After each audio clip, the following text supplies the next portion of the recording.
photography is prohibited, and there is a zero-tolerance policy for any heckling or disruption.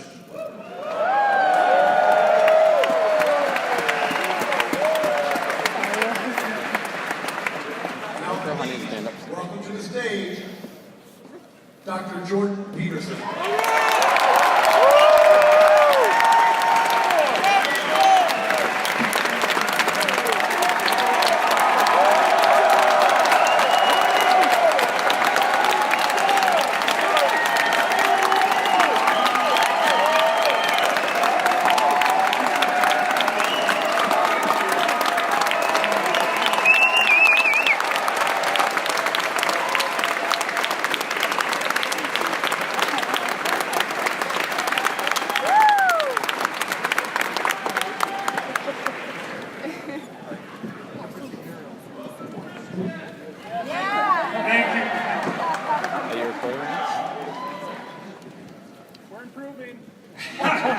You're improving.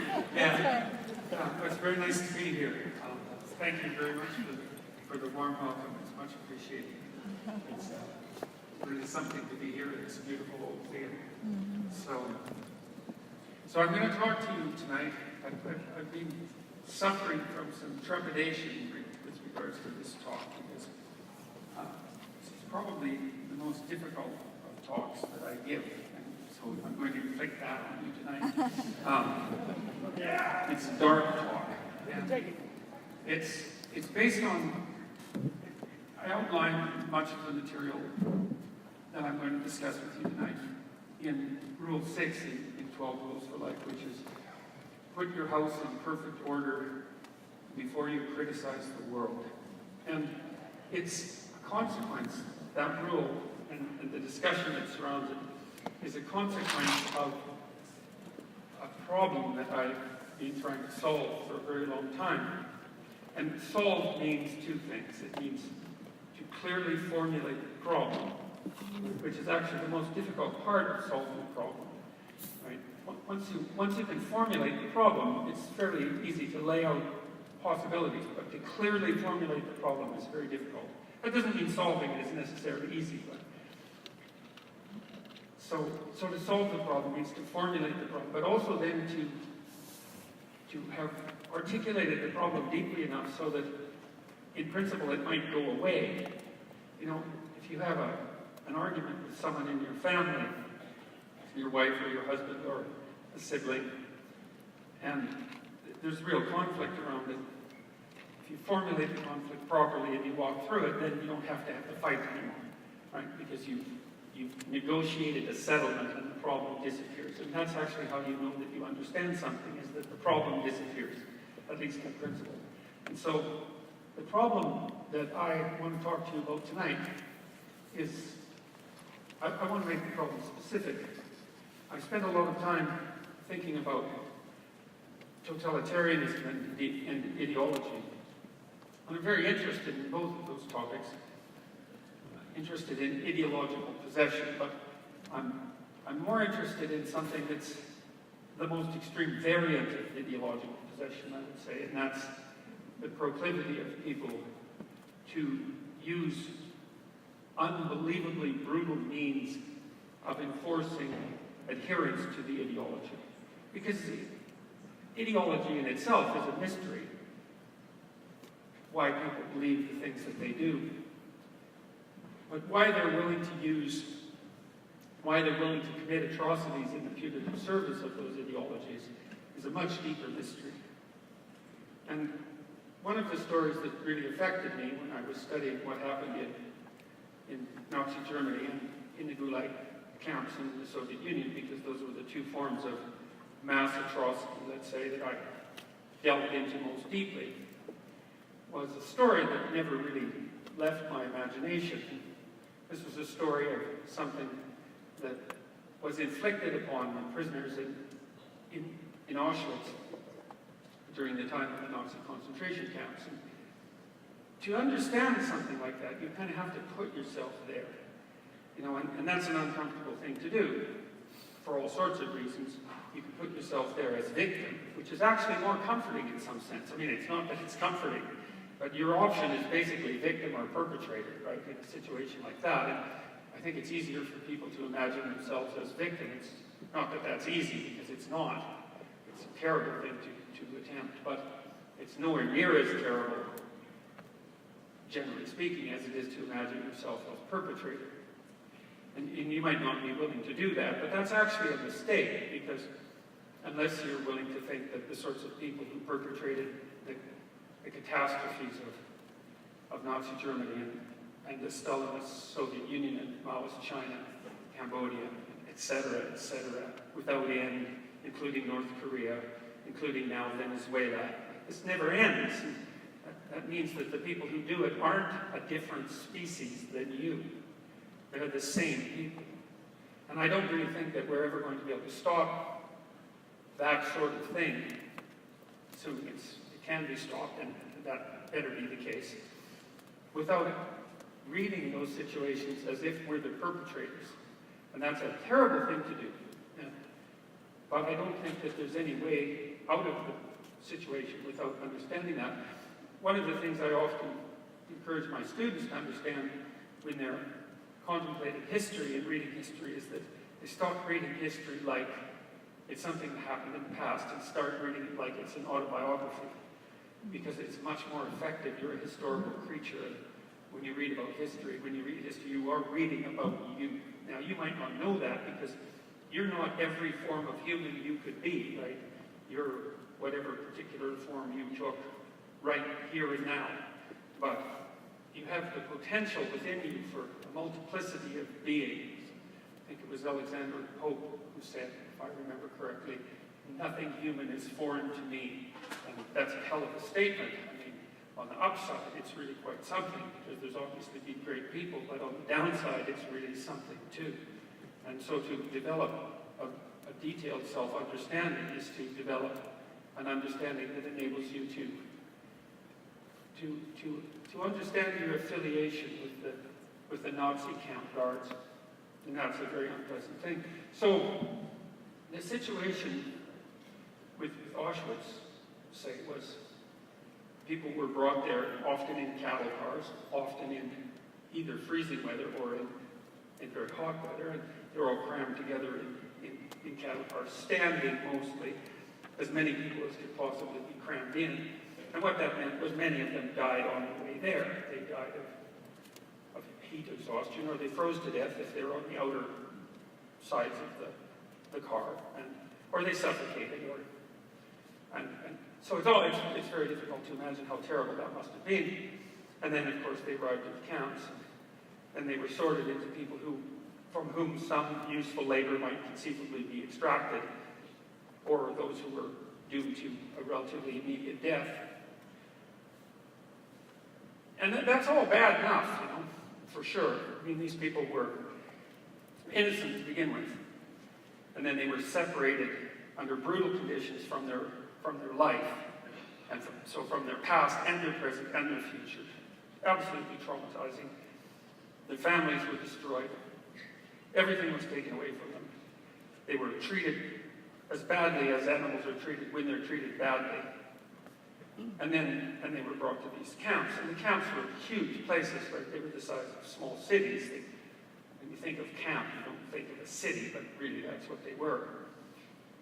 But that wasn't enough for the people who ran the camps, which is really something, because you think that would be enough. No matter what you were motivated by, you might think that would do the trick, fundamentally. But it really didn't do the trick. There was a sign over Auschwitz, which was stolen last year, but brought back. And I think this sign existed in many variants. I don't think there was only one of them. And I can't say the German. It was something like Arbeit macht frei. My German is lacking, but it means work will set you free. And that was the little motto of the camp. And that's also really stuck in my mind, because it was a joke. It's actually a joke. It's really something to think of a mind that would conceptualize that as a joke and put it in that sort of place. Right? Work will set you free. In a camp that was designed to work people to death, and not even for the work they would do. Because if the Nazis would have had any sense, and if they would have been motivated by what they said they were motivated by, They would have set the camps up in a much more humane manner. They would have used the people they put in the camps as slaves to further the war effort, and they might have won the war. But that isn't what they did. They brought the Jews and the Gypsies and all the other people they decided weren't worth having around into the camps. They just basically worked them pointlessly to death. And the reason for that was because that was the way you could make your death the worst it could be. You know, because they used work as a punishment. You know, if you work, the utility of working, Solzhenitsyn talked about this in the Gulag when he was there. He said, well, at least when he was laying bricks as a prisoner, he had the gratification, let's say, of being able to build a straight wall of bricks, right? There was something about productive labor, about his engagement in productive labor, that enabled him to find at least some tiny shred of useful meaning in this absolutely dismal, wretched, murderous circumstance. But there were people who were running the camps like Auschwitz who wanted to take even that away, but even worse than that, to invert it.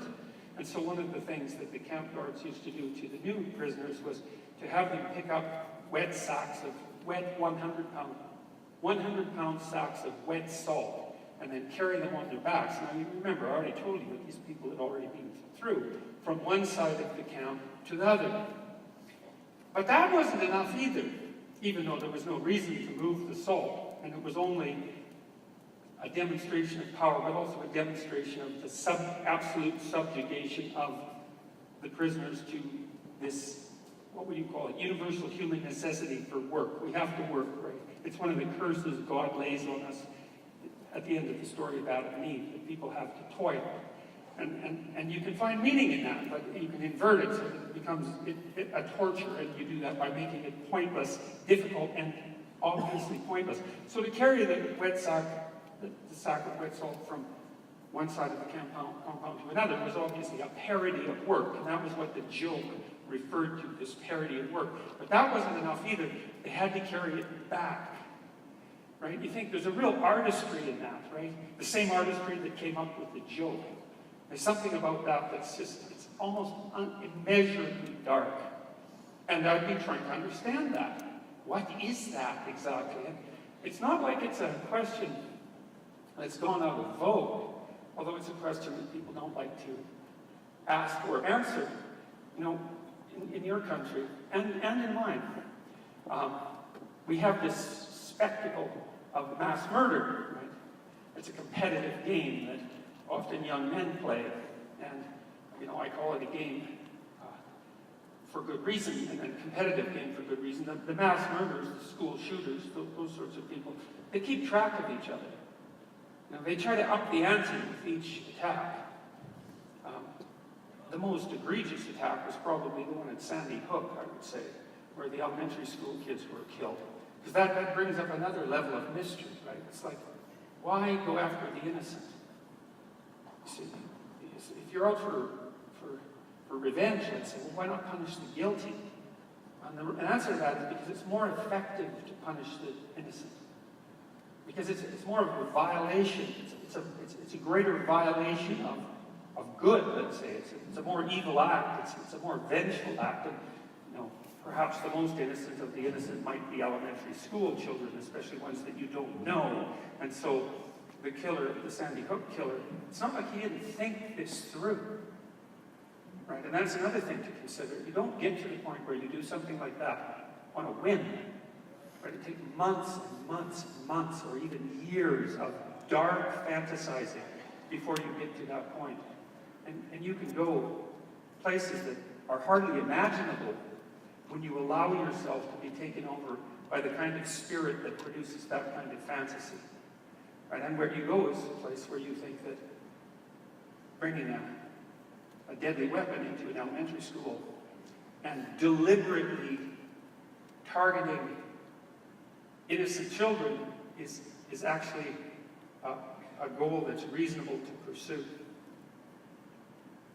Now, you see this happened most recently, very recently in Toronto, where a man who was apparently frustrated by his lack of success in the dating market, or at least that was the excuse that he used, rented a van and jumped the sidewalk drove 12 blocks on the city sidewalks, which is a very long time, right? It's not a casual, aggressive, impulsive whim that twists your hand, the steering wheel in your hands because you're angry and you see a crowd of people. It's not that. It's very, very deliberate. And to hit people one by one, in a continual sequence like that. And then I talked to a journalist who had seen this man the next day when he was arraigned in court, and she said that he walked into the courtroom like someone who was there for an award. And so there's this constellation of actions, and I think that the only proper way to describe those actions is as evil actions. And that is a metaphysical statement in some sense, because to describe actions as evil is to also simultaneously proclaim the reality of good and evil in the world. But that doesn't really bother me, because I can't see that there's any alternative language that's useful to describe those sorts of events. And I mean, you might not agree with that. You might not think that that's the appropriate language within which to clothe such events, but I do think it's the appropriate language, and that means that in order to understand those events, you have to speak the language of good and evil. And I do believe this to be true, and I can tell you why, in part. One of the things that's happened to me, I did a lecture online on the distinction between tragedy and evil, and I think it's one of the most effective lectures that I ever delivered. I was trying to segregate out conceptually earthquakes and cancer and, the standard catastrophes of life that seem to be perpetratorless, acts of God, so to speak. They're very hard on people, obviously, and often deadly, from malevolent acts, which are deadly in the same manner, and you might think, therefore, the same thing, but they're not the same thing. Tragedy is one thing, and malevolence is another thing, and malevolent tragedy is the worst of things. And we actually know this as clinicians, if we're awake, as clinical psychologists, because one of the things that's quite well documented in the clinical literature is what causes post-traumatic stress disorder. And generally speaking, it isn't exposure to tragedy that causes post-traumatic stress disorder, although it can. Usually what causes post-traumatic stress disorder is exposure to malevolence. So not only do you have to be hurt, let's say, but you have to be hurt by someone who is intending to hurt you.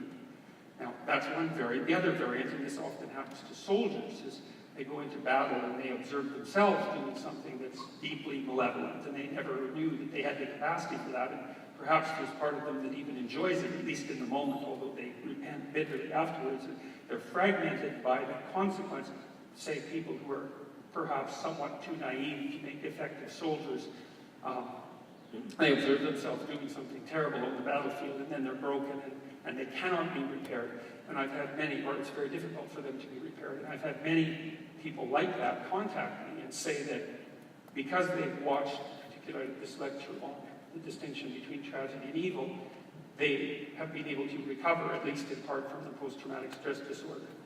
And so, in my own clinical practice, when I've treated people, I had a client who was a young woman, and she had been bullied very badly by a boy who she did not want to go out with, and then after that made it his life's work to bring her down, which he did very effectively with his friends. They bullied her into a state of absolute psychosis. When I first saw her, she couldn't even speak, and she was hallucinating.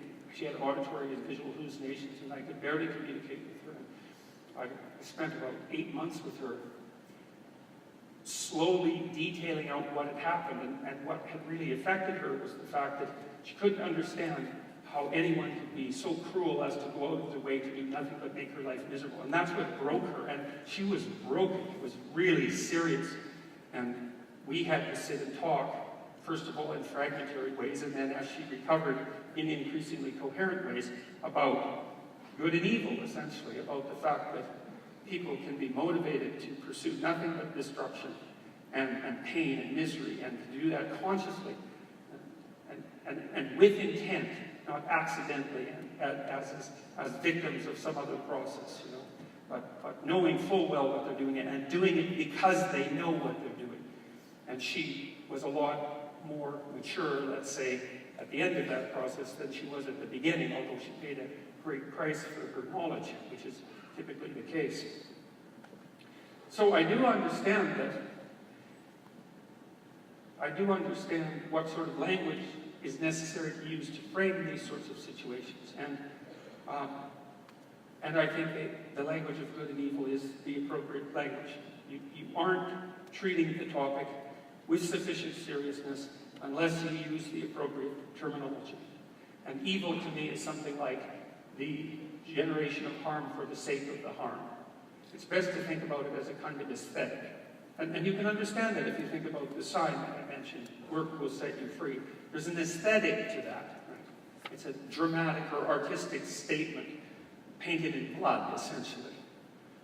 And people don't like that idea because we don't like to think, we like to think that the only cause of inappropriate human action is ignorance. If people just knew better, they wouldn't do it. It's like, I'm afraid that just doesn't cut it. People know perfectly well what they're doing, and that's exactly why they're doing it. And, there's ignorance involved, but there's ignorance involved in everything, and it's not sufficient explanation. So the question is, where do you go when you use the language of good and evil?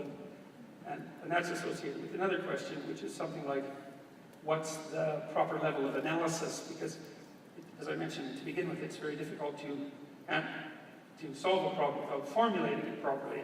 So the problem here I laid out, the emergent question is, what level of analysis do you use to approach the issue? And I would say there isn't a deeper question than the question of human motivation for evil, except perhaps the opposite question, which is human motivation for good. But they're the same thing in some sense, right? Because if you posit one, you also instantly posit its opposite. If you posit dark, you instantly posit light. If you posit evil, you posit the opposite of that. There's no way around that. So it's the same question.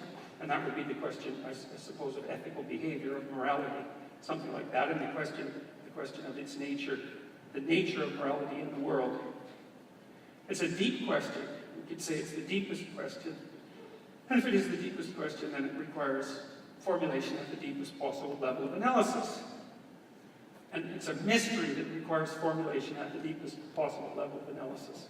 And so you accept that it's a mystery, and you accept that it's the deepest level of analysis, and then you ask yourself, well, where do you go to find an answer to a question that's mysterious at the deepest possible level of analysis? And the answer to that, at least in part, is you go where you don't know. You go where you don't know. You go to that place that you don't know. And there's actually it's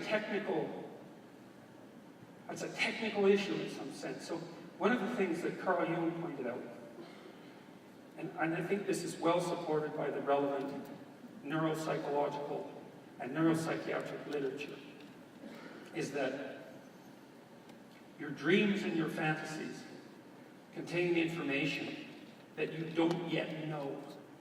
Now, that's not an easy thing to understand, because you might think, let's say you have a dream, and you figure out what the dream means, then there's a mystery, which is, well, if you didn't know what the dream meant, how the hell did you dream it? Right? Because you dreamt it, but you don't understand it, so how does that work? Because how can you think of something that you don't understand?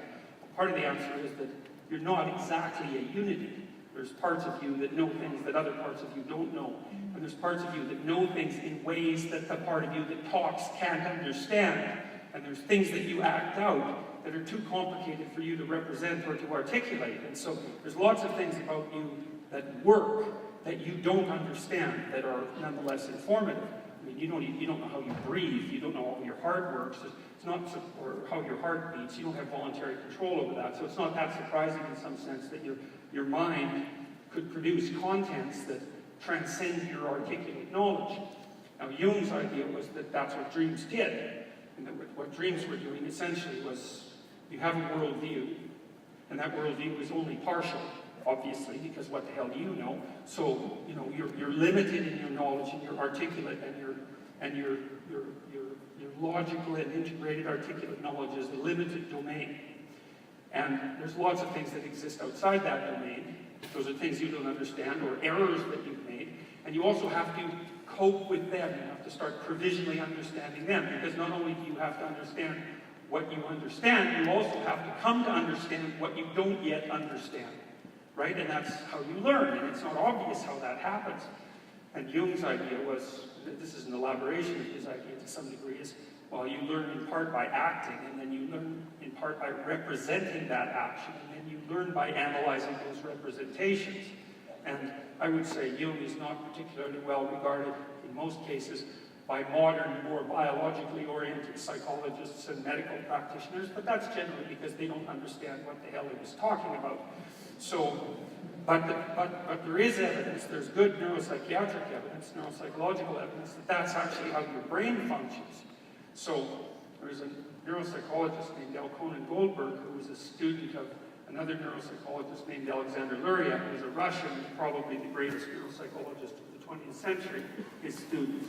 He basically laid the ground for the modern understanding of the way the brain functions, and his students discovered extraordinarily fundamental neurophysiological facts about the brain. He was a heavy hitter, and his student, Conan Goldberg, was very interested in why we have two hemispheres.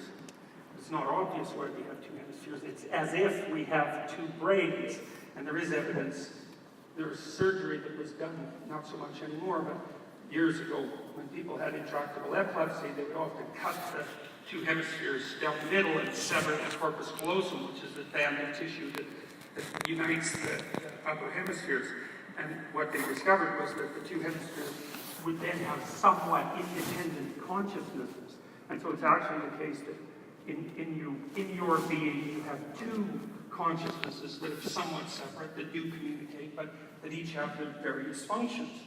And what that implies is that you need to look at the world in two ways. And that implies maybe that the world is in some sense, fundamentally divisible into two, because otherwise, why would you evolve the brain that would look at it in two ways? Since you evolved to act and live in the world, and it's not just you, because animals have two hemispheres as well. It's a very fundamental division. And what Goldberg suggested was that your left hemisphere was specialized for operation in places that you understand, and your right hemisphere was specialized for operation in places that you don't understand.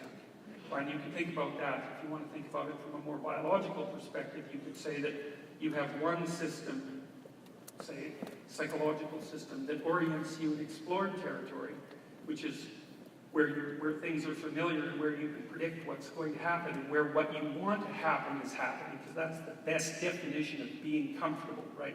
You know where you are when you act, and what you want to have happen happens. That's a place. That's home. That's explored territory. And what an explored territory is the space beyond the campfire, let's say, the darkness of the night in the jungle, but also that place where things that you did not expect or want happen. And it's the best way to, so that's what the world is composed of in some sense, the world of experience. It's all those things that you want to have happen, that you're familiar with, and all those things that go bump in the night, all those things that rise up out of the unknown to disrupt the best laid plans of men and mice, let's say. And so you do have these two separate neurological systems in the way, and so that was outlined by Conan Goldberg quite nicely, and it's being verified by neuropsychiatric studies, for example, by a man named V.S. Ramachandran, who's a neurologist at UCLA. I'll tell you a story about what he discovered, because it's pretty damn amazing. So there's this neurological condition called neglect. It's a really strange condition. It's virtually incomprehensible. And what happens if you have neglect is that you have a stroke in your right parietal, in the right parietal area of your right hemisphere. It has to be right hemisphere. It doesn't happen if it's left hemisphere stroke. And what happens if you have that stroke is you lose the left side of your body. And the loss is extremely interesting. The first thing is you lose motor control, so you can't move it. But that's only the beginning of it. You lose your ability to conceptualize the fact that you had a left side of your body. And more, you lose the ability to conceive of left. And we don't know how this happens. I think it must be something like, if I stand here and look out at all of you, I can see the people right in front of me quite clearly. And then the people to my right and left, as long as I keep my eyes fixated right in front of me, they're quite blurry. I can't see their faces, although I know they're people. And then by this far out, at the periphery of my visual system. I don't even have color vision anymore, even though I think I do. I don't, because the tests have been done to show that. And then past that, which is behind me, there's nothing. It's not black. It's not empty.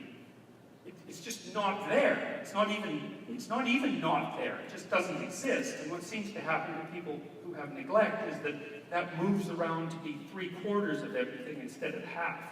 Now, that's a guess because we really don't know. But if you get people with neglect to draw a clock, they'll put all the numbers in 1/2. And if you give them a plate full of food, they'll only eat the food on the right side of the plate. And then if you turn the plate, they'll eat half of what's left. And then even more strangely, now and then they notice that they have a left arm, and it really upsets them. So they're in bed, and they notice they have a left arm, and they'll be horrified by it. They'll think it's someone else's. They'll think it's maybe someone that they know, or that maybe the nurse has left the body in bed with them. And sometimes they'll even try to throw it out of the bed. And so they don't seem to. And here's the other thing that's strange, is they're not upset about the fact that they're half paralyzed. It's because they actually don't know that they're half paralyzed. And the reason for that is that the part of the brain that would alert them to the fact that they're half paralyzed is being destroyed by the stroke. So they're not upset at all by it. The part that would make them upset, because you should be upset if you lose half your body, right? It's like that's very upsetting. And the fact that you get upset is it alerts you to the importance of the loss. And so imagine you didn't care even a little bit. Well, then would you notice? And the answer is, well, apparently not. And so what Ramachandran was experimenting with, the balance, literally the balance of people who had neglect. And he did this weird little experiment that you do to test people's vestibular system, which enables them to stay upright and balance themselves. If you pour cold water in someone's ear, then it upsets their balance, because your ears are intensely involved in your balance. And your eyes will move back and forth, and it destabilizes you. And so Ramachandran was testing his neglect patients for their vestibular function using cold water, and a number of them woke up and realized that they were paralyzed. And his idea was essentially that the shock of the cold water was enough to increase, say, emotional functioning, enough to reactivate the damaged networks in the right hemisphere, to wake them up enough to notice that half the body was missing, and then to produce a catastrophic emotional response when the people realized what had happened. So if you call the attention of someone with neglect to the left hand, and you say, well, you have a left hand there, and you say, can you move it? They'll say, well, no, I don't feel like it, or my arthritis is bothering me this morning, or it hurts me. They come up with some rationalization for why they can't move it, but they're not upset. So Ramachandran would irrigate their ears, and then they'd wake up, and they'd have a catastrophic emotional response to the loss of the left side of their body. But then 20 minutes later, they'd snap out of it, and then they'd forget that they lost their left side, and they'd go right back to their old way of thinking. Now, what's so interesting about this, and how it's related to what I already told you, is that, see, their left hemisphere had already built a model of their body. And you have a model of your body. It's a really detailed model, and you can tell that. Imagine if you break a tooth. What happens if you break a tooth? So your tongue goes absolutely insane, right? For the next 3 months, all your tongue does is poke around in there to figure out exactly the contours of your mouth. And maybe it takes you 3 months to update that so you don't feel like your mouth is a stranger. And the reason for that is, well, you should bloody well know what's in your mouth, right? Like, clearly, your mouth is unbelievably wired up and sensitive. And so, because, well, you put things in there that you have to eat.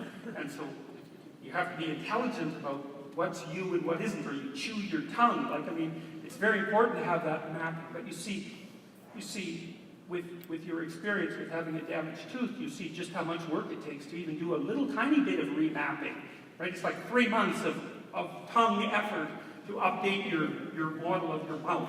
Well, imagine how much effort it would bloody well take to update your model of your body if you lost half of it. Right, so that's it. So your left hemisphere can't do that. It just keeps on processing your body with the old model. And since the right hemisphere is damaged, there isn't any emotion associated with the loss, and so the left hemisphere just keeps on grinding away on its old model. And that happens to us a lot. Like, that's sort of how we think, is that we have these partial models of reality that more or less work, and we're really stubborn about them. And we don't want them to disappear because they take a bloody lot of work to formulate. And if we're forced to lose them, then it tends to be catastrophic. And so an example of that might be, let's say you put a whole bunch of effort into a monogamous relationship. And so actually it's lasted 10 years. And you think, well, what's the effort? Okay, well, the first thing is you've gone a lot of places with this person and done a lot of things with them, and you have a story about that. And the story is based on your understanding of that person and the implication of that understanding for your understanding of you. So, you might think, well, I took my wife, my husband, to Hawaii, and we had a nice time. And you have that whole memory, and then you have hundreds of memories like that all sequenced, and that's your story about who you are and where you are in the past. And then you have a story like that about the present, who you are and what you're doing now, and then you have a story like that about your future. And then you find out that your partner's been having sequential affairs for the last 15 years. And it's like, well, what happens? Well, your model's now invalid. And then you think, well, what does that mean exactly? Well, it doesn't just mean that you don't know who your partner is, although it really means that. It also means everything you thought about your past is wrong. All those memories of everything that happened, those aren't accurate.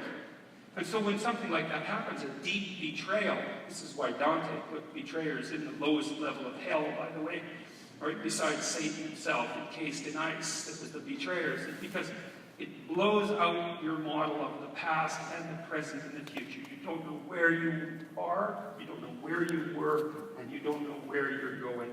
And it's worse than that even, because you also don't know who you are anymore, because you are obviously someone who just wasn't that awake, and you were with someone who just wasn't who you thought they were.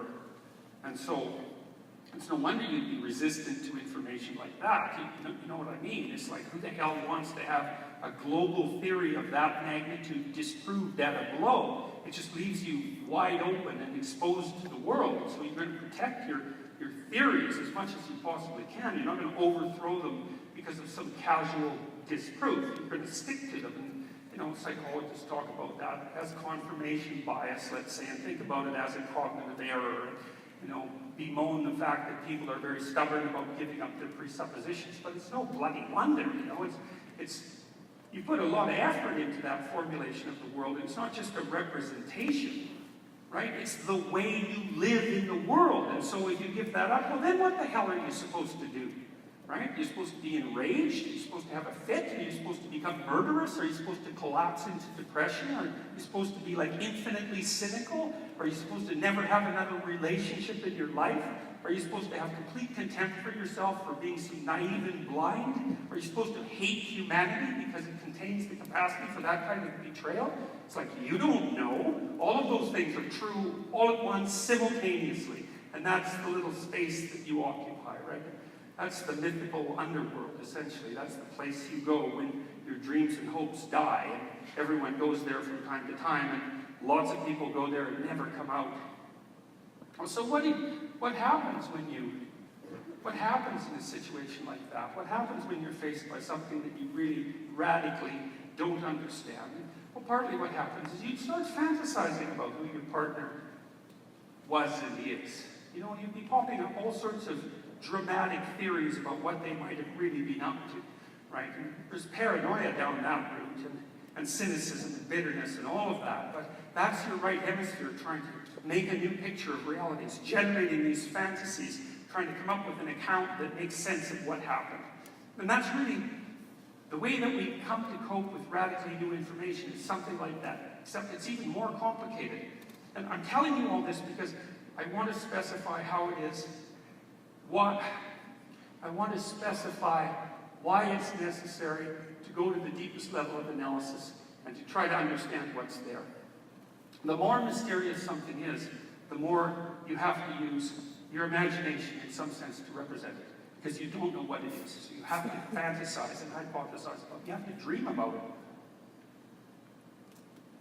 Now, Jung hypothesized that dreams concentrated on what we ignored. So you have the part of your brain that tells you what's what and lays out things in the normal world. But that doesn't work perfectly because what you know doesn't work perfectly. And so you sort of accrue errors along the way. And then your right hemisphere collects those errors and starts to try to figure out what to do about them. If you wake people up when they're sleeping and they're dreaming, the most common emotion they relate is anxiety. And it's because at night what you do is try to reconfigure what you know to take into account what you don't know. And that's an anxiety-provoking process. And Jung's notion with regards to dream analysis, and it was the same with Freud to some degree, was that you could, if people were facing an intractable mystery and they didn't know how to proceed, so for example, maybe you come and see me and you're not happy in your job, but you don't want to give it up because of the security, like it's a complicated situation, and you can't see any way forward, then I might say, well, do you dream? And if you said yes, because some people dream a lot and remember it, then we might take a look at your dreams to see if we could catch the new story that's emerging underneath your knowledge about where it is that you might go. And that can be very, very illuminating. And people differ in the complexity and sophistication of their dreams and their ability to remember them. But we also might look at your fantasies. So maybe, you have a fantasy about what you'd really like to say to your boss. And it's a fairly well-developed fantasy. Maybe you're a bit embarrassed about it because it's kind of violent. But if we let you have that fantasy and say, well, tell me about the fantasy, you lay it out, the fantasy would contain within it the seeds of who you might become. Because maybe you're not standing up for yourself enough and your boss is kind of a tyrant. And so you have this fantasy that's rooted in aggression that lays out the landscape of what it would look like if you finally just got up enough courage to march in there and say exactly what you had to say. And so that's something you want. And if you're thinking about changing careers, then we want to figure out what you want. And so if we can look at what you're fantasizing about what you want, then maybe we can find some seeds of what you want. We might say, well, you're not going to be happy in your next job, regardless of what you do, unless you become somewhat more assertive, because you'll just carry the same problem into your next job. So maybe the problem isn't the job, maybe the problem is that you're not doing enough of what you really need to do to thrive in the world. And we can try to solve that problem, and then we can start figuring out whether that would also mean that you would have to shift careers. And so that's how you can use the analysis of, say, fantasies and dreams to shed light on how it is that a person might conduct themselves. Now,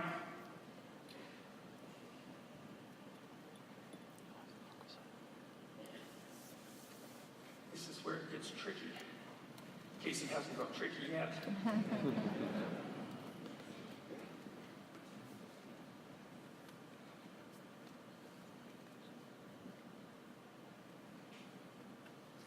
All right, so here's another way that you figure out how to act in the world.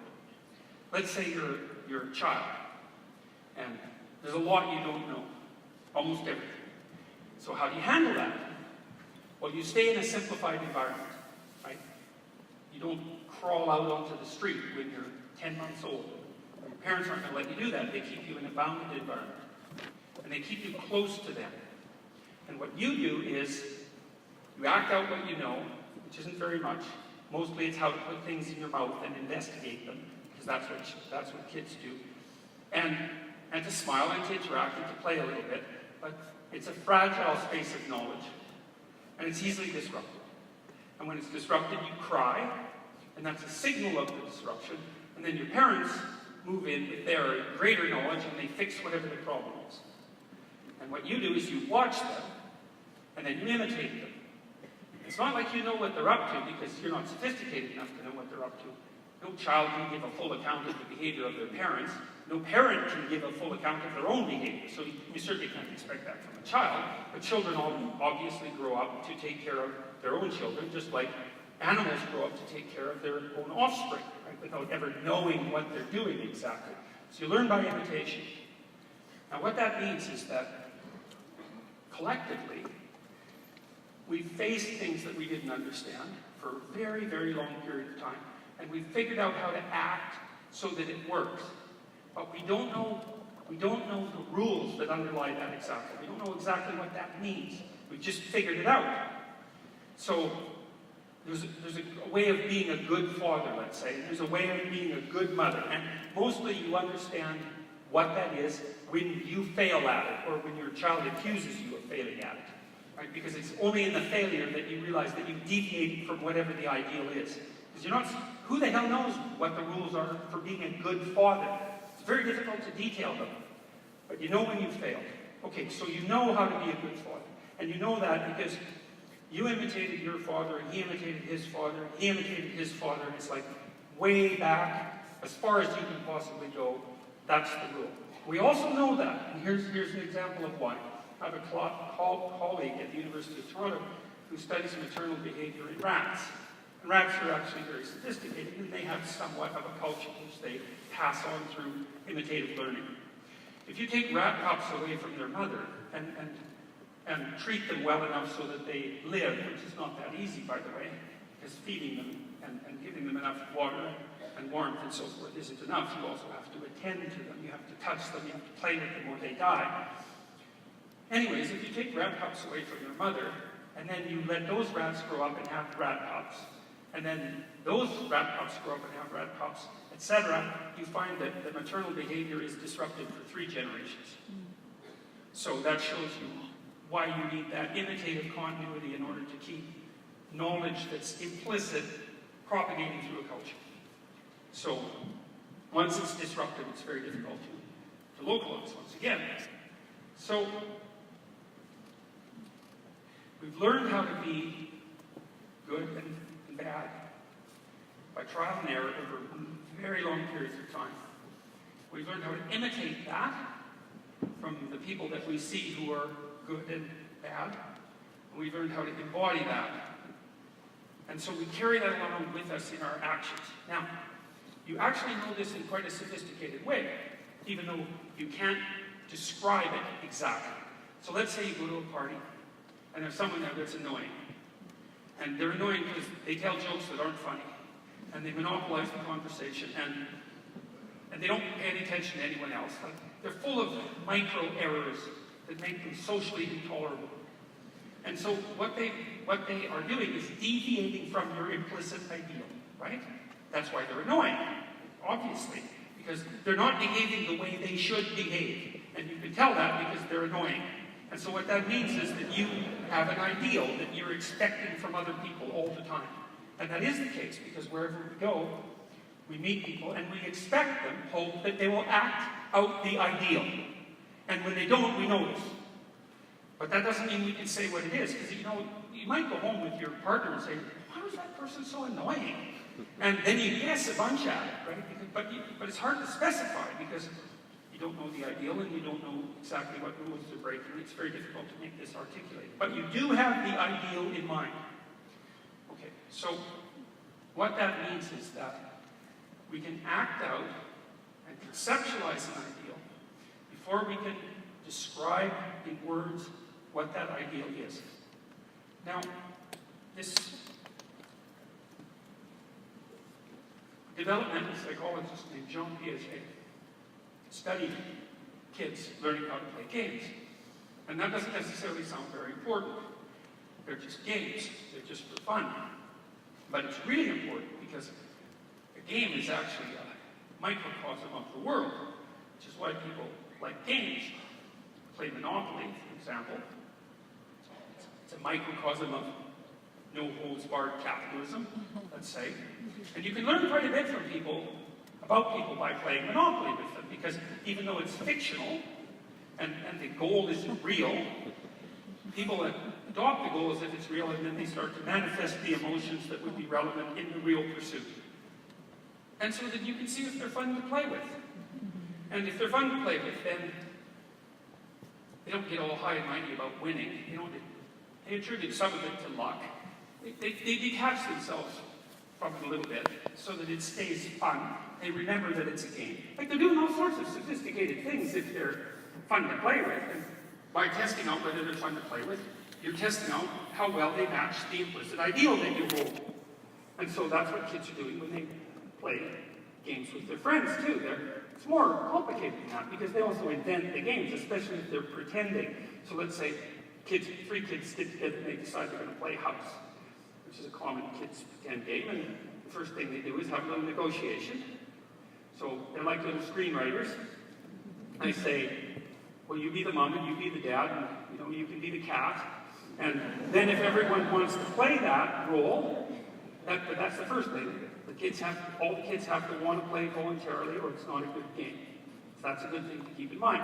So everybody accepts the rule, and then you might say, well, then they go and imitate the mother and the father and the cat. But they don't actually imitate them, because like if I was imitating you, I would sit exactly like you're sitting, right? I would move my body in exactly the same way you are.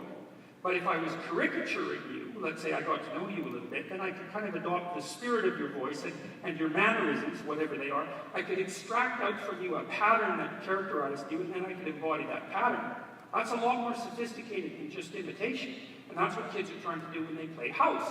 They're not imitating their father because they're not doing exactly the same movements that the father is doing. They've watched the father be the father over multiple contexts. And they've extracted out the commonalities across those contexts and portrayed that with the term father. So you can think about that as a spirit. It's the spirit of that man being a father across multiple contexts. And then they're acting that out. They're representing that with their body in dramatic play. And so they can't say what they're doing, and they can't tell you what the rules are, but they can use their own body to represent this incredibly complex thing that they don't understand. And they can do the same thing with mother, right? And they can play with a doll and feed it and do all the things that a mother does, and they can practice being a mother. And so then they learn how to embody this ideal without being able to describe it. Now, there's a lot of things that we know like that. And so we know how to act out things that we don't understand. Now, imagine that we figured out collectively, over the tens of thousands of years that we've been trying to figure things out, how to act in a manner that makes us essentially civilized. The same sort of civilized that enables us all to sit in this room, even though we don't know each other, and to all do the same thing, and to all adopt the same posture, and to all adopt essentially the same attitude and the same emotional state, and to thereby be predictable to one another, and to be safe with one another, which is what we're doing right now. It's a ritual everyone understands. It's a theatrical ritual that everyone understands. And the fact that everyone is doing the same thing means that we can all be virtually assured that at the moment we're all holding the same ideal. And that's why we're not terrified. Because if someone all of a sudden stood up and brandished a knife, this would not be the same place. Right? It would seriously be not the same place. And you wouldn't be using the same part of your brain to process it. It would switch instantly, and you'd be possessed by ancient motivational states, terror and rage, and the preparation for action that would be completely outside of the neurological systems that you're using to orient yourself at this moment. And people do not like it when that happens. Right? We don't like it. Even if someone, you know what that's like. If you're walking down the street and you see someone who's doing something that isn't normal, like maybe they're muttering to themselves and twitching a little bit or something like that, and they're a little disheveled, you'll do what almost everyone does, which is you'll give them a wide berth and you'll keep on walking, and you probably do what you can not to make eye contact, because that's an invitation. So you walk down the street and you think, oh, there's some unexplored territory, we better like circumvent that, and then you continue on, right? And so you do everything you can as a consequence of your actions to stop yourself from being exposed to anything that disrupts the stability of the theory that you're using to orient yourself in the world. That's why people hold on to their theories. Because underneath that is like terror and rage, and you don't want that coming up. And so we don't take it kindly when people come along and mess with the axioms of our theories. We seriously don't like that, and that's partly why people are so motivated to protect their belief systems, right? It's not only that we construe the world with our belief systems, we organize our social behavior with our belief systems. And so if you mess with the belief systems, you mess with the structure that makes everyone predictable to everyone else. And that is not a good idea. There's nothing but hell down that path, that's for sure.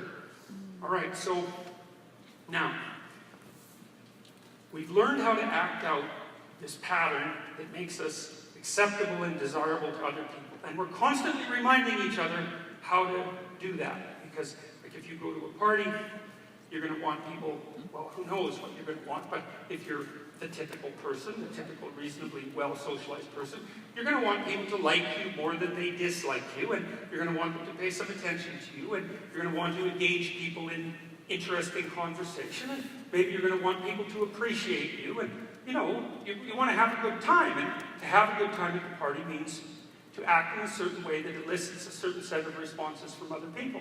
And if you fail at that, they will tell you. They'll ignore you. They won't laugh at your jokes. You know, they'll move away from you. There's all sorts of reasons. There's all sorts of things they will do to broadcast at you your deviation from the ideal. And that can be very painful, right? Especially if you're very deviant from the ideal, because it opens up this realization that you just don't know what the hell you're doing at all. And that either means that other people are contemptible and horrible and something should be done about that, or that there's something seriously wrong with you that needs to be rectified. And neither of those options are very pleasant. So, we carry within us, let's say, an implicit ideal. And we carry within us a counter-ideal as well, which would be the opposite of that. And that's an introduction, in some sense, to the landscape of good and evil, because the ultimate ideal is whatever is good, and the ultimate counter-ideal is whatever is evil. So that's the space within which we map our behaviors.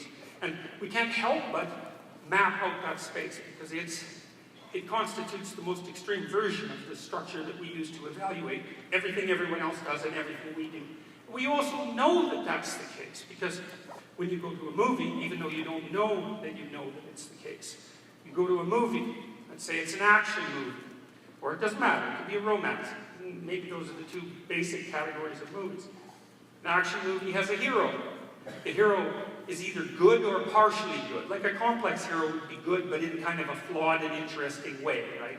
And then, of course, in an action movie, there's the evil bad guy as well, and hopefully he's got a bit of good in it, because otherwise it's a caricature. But always in the movies you have that, the hero and the villain. And in a romance, well, then you have the person who's the love interest and all those who fail to measure up. And so it's the same thing. It's just played out for different motivational reasons. So, and you know that it isn't difficult to understand that when you go to see a movie, which is fiction, that isn't real, that it's also more real than real, because otherwise you would be there watching it. You don't want the movie director to show you how many times the protagonist blinks before they get out of bed in the morning. It's not interesting. What you want them to do is to take the full panoply of the hero's behavior and only extract from it those instances that are of particular interest in relationship to the portrayal of that ideal, or the counter-ideal. You want to see why the bad guy's bad, and you want to see why the good guy's good. And that's more real than reality, because it's abstracted from reality. It's more real than reality, like numbers are more real than the things they're derived from. It's a form of abstraction, right? And it makes perfect sense that what you want to extract out from fictional representations is representations of what's good and what's evil, so that in principle, assuming that this is what you want, you could do a better job of embodying what's good, because then everything would go well for you in the world, assuming that that's what you want. So there's probably nothing more important than you could possibly do than go do that, and that's why you treat it like it's more important than anything else you can do, because if you think about it, you will go to a movie and you'll line up and you'll pay to be exposed to that kind of information. And that's an indication of exactly how vital it is, right? You actually find most of you, and if it isn't movies, well then it's fiction or books or stories that other people tell you, unless you have no interest whatsoever in people, and that's very rare. And even if that's the case, you'll find it in science fiction or something else like that, where the mythology creeps into the technology. It doesn't really matter. It's going to come at you one way or another. And the fact that you will pay to expose yourself to that, and then also that when you go into those venues, be entranced by it, despite yourself, despite the fact that you know it isn't real, is an indication of exactly how important that information is to you. So you could say, well, there's truth in the abstraction of fictions. And then the question might be, well, imagine that you have real life, and then imagine that you have first-order abstraction of fiction, which is, look, if someone's telling you the story about what they did last week, some people are just going to bore you to death because they're going to tell you irrelevant details. It's like, why is it irrelevant? Like, what's the difference between what's relevant and what isn't? Well, relevant makes you interested. Well, why? Well, who knows? You just know when it happens. You know that the person's good at telling a story. So what they're essentially doing is they're laying out their experience, but not all of it. They're selective about it. And that's what makes a born storyteller. They do first-order abstraction. They do first-order fictionalization in some sense. They say, well, here's a bunch of interesting things that happened to me last week. And those interesting things have to have some bearing on your life in some way, or you're not going to find them interesting. You have to be able to extract something of value out of it. Their story has to have a point. A point is what directs you to something, right? So that's what makes it interesting. And then you might think, well, that's just the born storyteller, but then you have people who are brilliant at, say, writing novels or producing movies, screenplays, and they're way better than a normal person at extracting out what's important, like they're geniuses at it. And so they don't just extract out from their life what's relevant and interesting, they look at a whole bunch of people and they kind of distill them into single characters, and then they extract out from them what's relevant and interesting, and they lay out this portrayal of good versus evil and transformation, and it's transfixing. That's what we've been doing with our religious stories since the beginning of time. We've been watching how we behave. We've been extracting out the patterns of adaptation, and we've been presenting them in dramatic form. And those stories are at the bottom of our cognitive architecture. That's what our world, it's within that structure that our worldviews rest. And that is, roughly speaking, it's the drama of good versus evil on the landscape of chaos versus order. Order being that place that you're familiar with and comfortable with. The home, the hearth, the family, the country, the state, the well-organized community, the gated community, the walled city, the places that people have always lived, and then what's outside of that. And that's our reality, and that's the landscape. And within that, there's a drama of good versus evil. And that's our fundamental religious conception of the world. And you might think, well, you don't believe in that, but that's not true. You do believe in that, because if you didn't believe in it, you wouldn't be human. Because to be human is to live in that world. Now, what that means metaphysically is very difficult to say, because you might ask, well, is reality actually chaos versus order, with the drama of good and evil being played out in that? And that's a very difficult question to answer, but one thing I can tell you is that you act like it is, and your brain is organized like it is. And so that's pretty powerful evidence that there's something going on that's vaguely related to reality, and not just to imagination. Okay.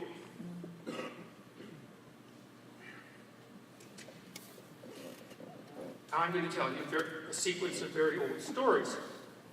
And then I'm going to tell you about why they're related to the mass murderers. Because I already said that if you want to answer the most difficult question, you have to go to the deepest possible level. And the deepest possible level isn't what you know. It's what you act out. And maybe it's what you start to represent. But you don't know what it is yet. It's too profound. It's too abysmal in some sense to be part of fully articulated knowledge. One of the things that Carl Jung was attempting to do, I think I don't know if he was the greatest thinker of the 20th century, but he was certainly up there. And I'll tell you what he was up to. When he took Freud's idea that you could look at fantasy and extract out new knowledge, he took that idea seriously, and then he thought, well, dreams that people have and the fantasies they have are like the mythologies that they use in their culture. So the dream is to the individual like the myth is to the culture. And Jung believed that we existed within stories in the way that I've described it. And I think the evidence for that, by the way, is incontrovertible. I think any serious psychologist who knows anything about how the brain functions in any deep sense is destined to admit that the manner in which we construct the world looks like a narrative. Now, and not everyone agrees with that, but the psychologists that I've come across, who I think are the deepest of thinkers, have drawn that conclusion, and in widely disparate fields, ranging from artificial intelligence to the analysis of dreams. It's something that's emerged across disciplines.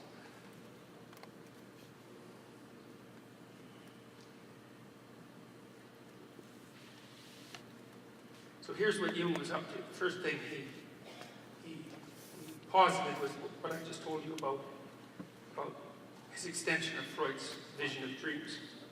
The second idea was that the way that we think about the world is embedded in stories. third idea was that these stories were deeply reflective of who we are, not only culturally, but in the deepest possible biological sense.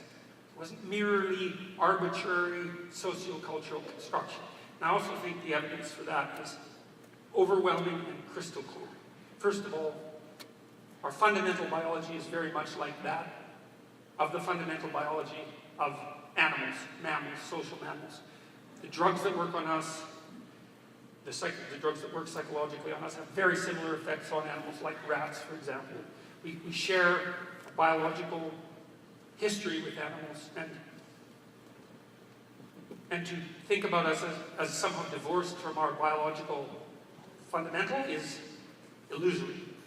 You know that. You know that by what you don't have to talk about. When you talk to someone, you don't have to talk about what anger is. You don't have to talk about what fear is. You don't have to talk about what jealousy is. You don't have to talk about what hunger is. You might describe your particular hunger, but you don't have to make a case for the existence of hunger, right? There's all these fundamental human experiences that are part and parcel of being embodied in the manner that we're embodied that are beyond discussion. They're so self-evident. Right? Pain is one. You don't have to convince someone else of the existence of pain or suffering. I think is particularly apropos in that regard. And so we have these fundamental ways of orienting ourselves in the world that are deeply rooted biologically, and they manifest themselves in our stories, and that makes up part of our nature.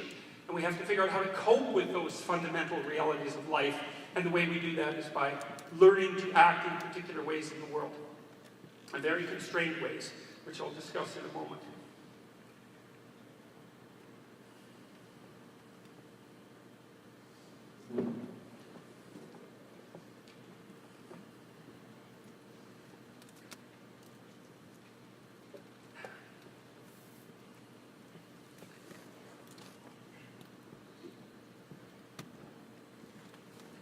Now imagine, I just made the case that we live inside of a metaphysical story.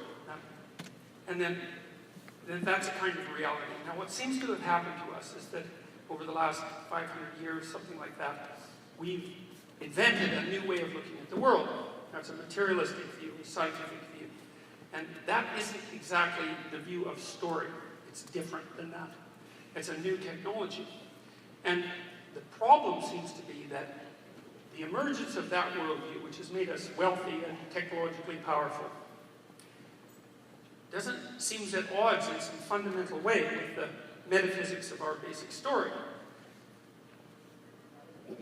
Nietzsche had this idea in the late 1900s, late 1800s, that the conflict between the scientific worldview and the religious worldview had decimated the religious worldview. He described that as the death of God. And he believed that because that had happened, we had lost our moorings, our ethical moorings, and that our society was going to oscillate very badly between nihilism and totalitarianism as a consequence. And Nietzsche, who died quite young, believed that in order to recover from that and find our bearings again, that we were going to have to replace the gods that we once believed in, let's say, or the God that we once believed in, with some notion of our own divinity, and take responsibility for creating our own values. That was his idea of the Superman, or the Overman. Now, Jung was very interested in Nietzsche's diagnosis, because he knew that we lived inside stories, and that stories had certain axioms of value, and that our faith in our fundamental story had been shaken, not least by the rise of our scientific knowledge. And he was interested in trying to figure out how people might find themselves reoriented so they didn't turn to nihilism, let's say, or to totalitarian utopian worldviews, but could put themselves back in the story. But he didn't buy Nietzsche's prognosis for cure, because Jung was influenced by Freud, and Freud pointed out that people didn't create their own values. You can't do that, because you have a nature. And the nature manifests itself within you, regardless of your choice. There's things that you can't get yourself to do. Right? And you know that, right? Because if it was a matter of creating your own values, you just think, well, you could wake up one morning and you could just tell yourself what to do, like go to the gym 3 times a week so that, you're in good shape, or stop eating junk, or quit drinking, and bang, you just do it because you've got control over yourself. And well, obviously, That's just not the case. And that's because there are all sorts of things operating inside of you that have their own autonomy and their own nature that you bloody well have to contend with. And so that's why Jung went back inside the human psyche, so to speak, to look at the fantasies that we spontaneously generated and the great myths of the world to see if he could find out what the pattern constituted. All right. Now I'm going to tell you this old story. So this is the idea, is that this is partly, these stories are partly derived from thousands or even tens of thousands of years of watching how people acted successfully and unsuccessfully in the world and extracting out the patterns. So and as the patterns get extracted, they get more abstract and they get less real in some sense, but they get more broadly applicable. So let me tell you the first story. So this is from the opening chapter, opening parts of Genesis. So there's an idea in Genesis. This is roughly how the idea is laid out. And it's an idea that's expressed in mythology all over the world in different forms. And so the first idea is that there are sorts of two domains of being. There's potential or chaos, and there's order, habitable order. Okay, now that's the structure of reality. It's like the Taoist yin and yang. It's the same thing that your hemispheres are mapping. Order and chaos. And that's what the world's made out of. Okay, and there's a third factor. And the third factor is the thing that mediates between those two. And that's equivalent, I think, to what modern people mean when they talk about consciousness. Because that seems to be what consciousness does. Right? Consciousness establishes order. You're conscious. You make decisions. You make the world. But while you're being conscious and attentive, you're attending to what you don't yet understand and haven't mastered. And so you face what's unknown and potential, and you transform that effortfully and carefully into what you understand and what you can inhabit. And so that's what your consciousness does. And in Genesis, you see that portrayed. You see that portrayed as something that's divine, as a divine spirit. So that's basically Yahweh. And Yahweh's, what would you call it? The process by which Yahweh generates the world is being termed, this is the Christianization of that story, is being termed the Logos. And the Logos is the capacity for attentive, communicative, truthful speech. And so there's a deep idea at the beginning of Genesis that whatever divine consciousness is that which uses truthful, communicative speech to encounter the chaos of the unknown and to transform it into habitable order. And so that's a technical description of the structure of reality. And it's an ethical injunction as well, because what happens in the opening chapters of Genesis is that God uses the Logos to create the world out of the pre-existent chaos. And when he does that in stages, he pronounces it good. And so there's an idea there, a deep idea. And it's a truly deep idea. Because one of the things you might ask yourself, and this is one of the things that the mass murderers ask themselves all the time, is being justifiable? Or is it something against which you should strive and destroy? And that's a very deep question, because life is very, very difficult, and it's full of suffering, and it's full of betrayal, and it's full of malevolence. And it's not an unreasonable proposition to question whether it would be better if nothing at all existed. And the people who take the steps to doing the terrible things that they end up doing answer that question in the affirmative. They believe that life itself is so unbearable in its fundamental structure that not only should it not exist, but that the right response to it is to take revenge against the fact of its existence. And that's part of the answer to how you get to where you have to go if you're going to rent a van and drive it for 10 blocks on city sidewalks. It's a deep, deep problem, and it's a justifiable problem. But the hypothesis that's laid out in Genesis, which is an amazing hypothesis, is that despite the fragility of the world and the vulnerability of the world and its proclivity, let's say, towards malevolence, if consciousness encounters the potential that the world is extracted from, and it does that truthfully, then what is created as a consequence is good. And I would say that's the most fundamental act of faith, and I think that's the fundamental ethical question that underlies the entire corpus of the stories upon which our culture and all functional cultures are predicated.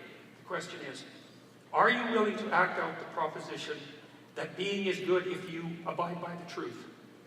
And what's interesting is that it's an existential question, eh? It's not a question that can be answered by fact, because no one can prove it to you, because they can't tell you what your life is going to be like if you do that, because you're the only person that can find out, and the only way you can find out is essentially by risking everything. You can decide, well, I'm going to accept the proposition that truthful being is that being that produces what's good.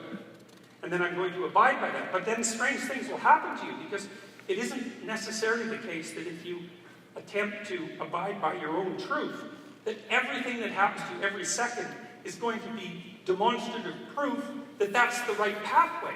You're going to get yourself in all sorts of trouble if you do that. You know that perfectly well, because there's uncomfortable conversations that you should probably have with a few people.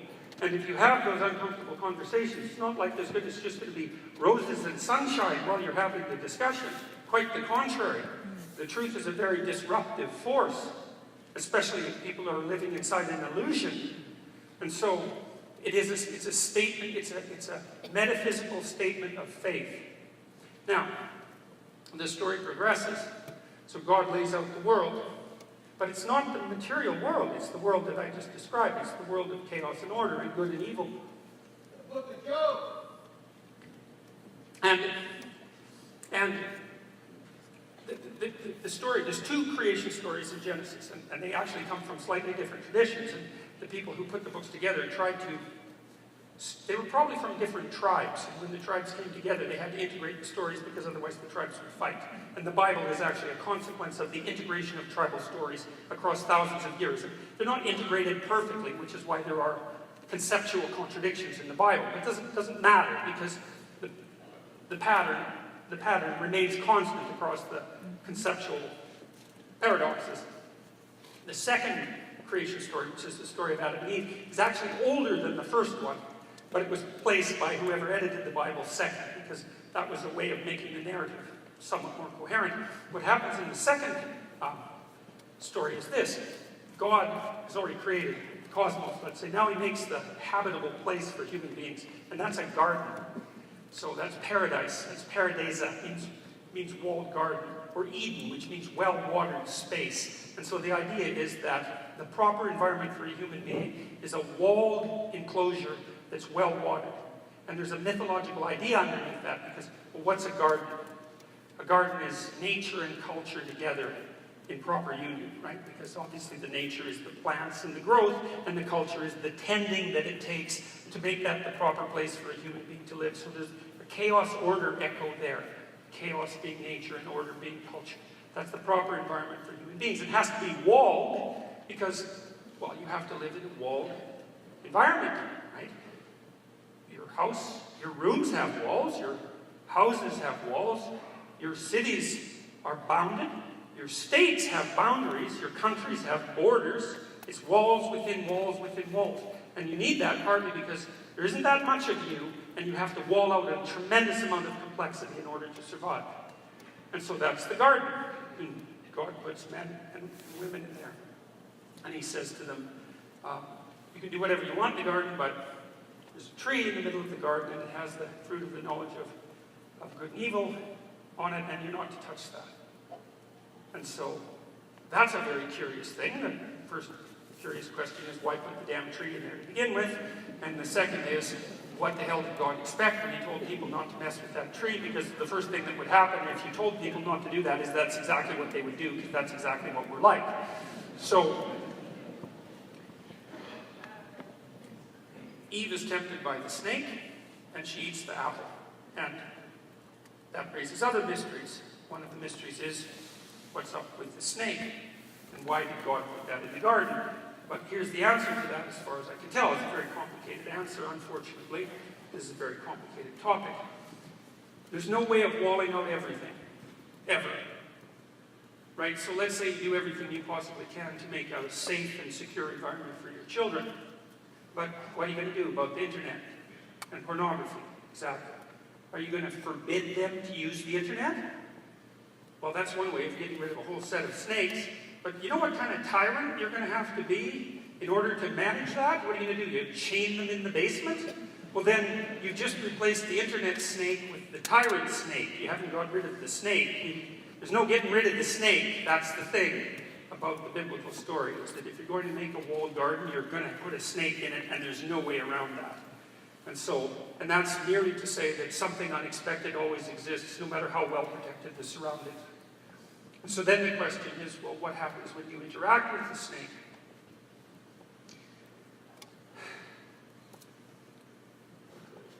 What happens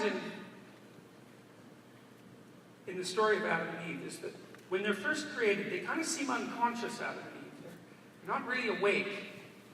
And they interact with the snake, which is this unexpected thing, this unexpected thing that has a touch of malevolence to it. And they wake up, right?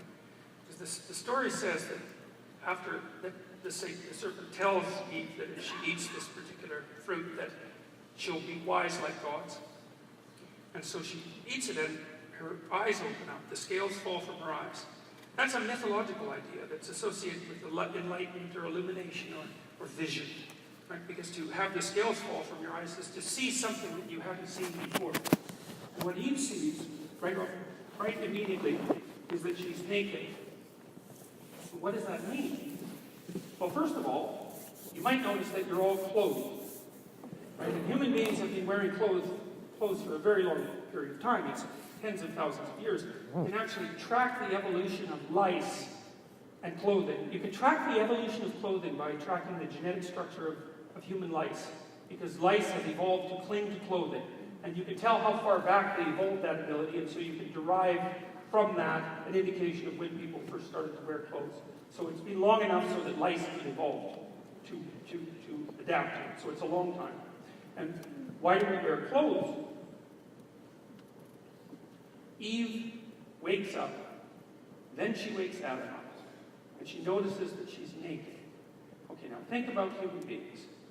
First of all, we're not down on all fours, right? We're up like this. Now, when animals are down on all fours, the most vulnerable parts of them are hidden by that kind of armor-like structures of their back. It's not that easy to get at an animal's most vulnerable parts. And some animals will curl up, right? And that kind of armors their back, and it makes it hard for them to be torn apart. But not us, man. We're right upright. And the most vulnerable parts of us are exposed to the world, not only to the elements, but to the analysis of everyone else. So it's not only our knowledge of our nakedness, let's say, against the terrible depredations of nature, because we're rather soft and tender and delicious by all accounts, but also because we're exposed to the evaluation of other people. And to wake up and realize that's a very interesting thing, because it means that what happened to Eve when she was enlightened in the garden was that she woke up and realized that she was vulnerable, right? Fundamentally vulnerable. And then two things happen. There's a realization of death, and there's a realization of good and evil. Now, the realization of death, that's relatively easy to understand, because if you wake up and you realize that you're vulnerable, the logical extension of that is to know that you can die, right? The logical extension of knowledge of vulnerability is to view the future as a finite place and to view yourself as something that's got a terminal end. And as far as we know, only human beings have that ability. And so that's made us something completely different than other creatures, because we're aware of our own vulnerability at a level that isn't the case with any other creature. And the biblical story relates that as a cataclysmic event in the structure of the world. And I think that's a reasonable way of perceiving it, because we are conscious creatures, and we're the only creatures that are truly self-conscious. And we don't know what the essential significance of that is, except that for us, it certainly propelled us into our historical development. So at least at the human level, it's a cataclysmic discovery. And then the next question is, well, okay, fine. So that's why you wake up and you discover you're naked, and that gives you the knowledge of death. That's how death enters the world. What about the knowledge of good and evil? Well, I puzzled on that for like 15 years, trying to figure out what the hell is the logical leap there? Why does the story relate that way? And more importantly, why do we remember that story, right? That's an old story. It's thousands of years old in its written form, and God only knows how old in its oral form. We don't forget the story. Well, why not? Well, who knows? It fits into our memory somehow. That's why we didn't forget it, obviously. Is there a reason for that? Well, possibly. I'm assuming that there's a reason for it. Well, I did figure it out eventually. I wrote a little bit about it in 12 Rules for Life. When you know you're vulnerable, you know other people are vulnerable. And as soon as you know that you're vulnerable and other people are vulnerable, you understand how you can be hurt. Right? You don't just get hurt. You understand how you can be hurt. And as soon as you understand how you can be hurt, then you know how other people can be hurt. And as soon as you know how other people can be hurt, then what you have is the knowledge of good and evil. Because then you can decide whether you're going to use your knowledge of what hurts you to hurt other people. And you're going to be inclined to do that. And so part of what that means is that the whole issue of moral choice all of a sudden enters the world. And that's the landscape that you inhabit. All right. So, then what happens? Eve gets Adam to wake up. Which I also think is right, because I think that women probably woke men up, and that we've never forgiven them for it. And I think that that happens actually all the time, which is part of the reason why the man in Toronto drove up on the sidewalk and killed all those people. Is because women were making him self-conscious, and he didn't like it, not even a bit. And his self-consciousness was something like, I'm constituted in such a way that what I desire most rejects me. And that made it bitter beyond comprehension and murderous. Now, women are prone to reject men. You have twice as many female ancestors as male ancestors. And the evolutionary biology seems quite clear. The reason that we diverged from the common ancestor of chimpanzees and human beings is because chimpanzee females are not sexually selective and human females are. And that means that whatever progress we've made as a species, assuming what we've made constitutes progress, has been as a consequence of women's proclivity to reject men. And you might think, well, maybe that's a price worth paying, but it's not necessarily a price that you want to pay if you happen to be one of those men who are constantly being rejected. Now, perhaps the right attitude to that is, well, you should figure out how to retool yourself so that you're not being rejected by 50% of the population, which is very solid evidence that there might be something about you that's not exactly like straight and appropriate, let's say. But, that's the harshest of all possible judgments. And it's a very difficult thing for people to accept, and no wonder. So anyways, Eve makes Adam self-conscious, and then what happens? Well, the next part of the story is a black comedy. And so God goes for a walk in the garden, and he's accustomed to walking with Adam. And what that means to me, I think, is something like we've already conceptualized in this talk to some degree what God represents, at least in this part of the narrative fragment. God represents that divine consciousness, let's say, that you partake in, that confronts the potential of chaos and transforms it into actuality. To walk with that is to be guided by that principle. And, if you're on the straight and narrow path, if you're where you should be in your life, then that's what you're doing. And maybe that requires courage, and it requires you to be forthright, and it requires you to look up and to try to make the world a better place rather than a terrible place. And so Adam is just accustomed to doing that. But today, after he's woken up and become self-conscious, he hides behind the bush.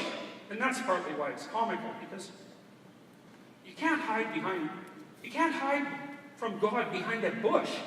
What sort of God is that? You can't even see through a bush. It's like, and it doesn't reflect very well on Adam's intelligence. It's like, this is God, and he's hiding behind a bush. And then he comes up with a pretty lame excuse, too. So God calls out and says, what's up? We're supposed to go for a walk. And Adam says, I'm naked and ashamed. And God says, who told you that you were naked? And this is the terrible part of the story. Because Eve is often portrayed as the villain, and at least that's the theory, right? If you regard the biblical stories as part of the patriarchal oppression, centuries-long patriarchal oppression, then Eve is the bad person who's corrupted mankind, and Adam is the innocent victim. It's complete rubbish, because Adam shows his true colors in the second part of the story. Because as soon as God calls him, who said that you were naked, what does he do? He does two things. He says, remember that woman you made for me? It's her fault. And so that's perfect, because he doesn't take responsibility for his own action. And first he blames the woman, and then he blames God. Right, and you might think that takes a fair bit of gall. And that's exactly right. And this is relevant. It's relevant because that's exactly what happened to this man in Toronto who killed all those people. First thing he did, because of his painful self-consciousness, was blame women. And the second thing he did was blame God. And the third thing he did was take his revenge. Okay, so that's the next story. So God isn't very happy with this because now the structure of being is permanently disrupted by the emergence of self-consciousness and the knowledge of death and the emergence of the knowledge of good and evil. It's like so much for that paradise, right? It's people have evolved beyond their childhood paradise. The same thing happens to the Buddha when he matures, right? Because his father makes him a walled city. It's all, where there's no age and there's no death and there's no sickness. And he grows up in there and everything's perfect, but he gets curious and he goes outside the walls of the city, and the first thing he encounters is sickness, and then he encounters old age in a different voyage, and then he encounters death. And when he encounters death, he never goes back inside the walled city that his father has made for him. It's exactly the same idea. So anyways, God says, well, now the jig's up. You know, you've really done it. Here's what's going to happen. You know about the future, and now you're going to have to work. Because as soon as you know about the future, then you have to work. Because even if things are going well now, that doesn't mean they're going to go well in a month, and you better get ready for that. You better get ready for the winter. You better get ready for your old age. You better get ready for the fact that you might get ill. And so you're working, that's that. And human beings work. We work because we're aware of the future. And he tells Eve, well, you're in trouble too. And I won't go into this in too much detail, but part of Eve's trouble is that she's going to give birth to intelligent, large-skulled, and highly dependent children, and they're going to tear her apart in childbirth, and she's going to have to be dependent on her husband. And so those are the dual curses of whatever we did to wake up. And so we go in the world, and that's when history starts, as far as the biblical stories are concerned. And then there's the second story. It's the story of Cain and Abel.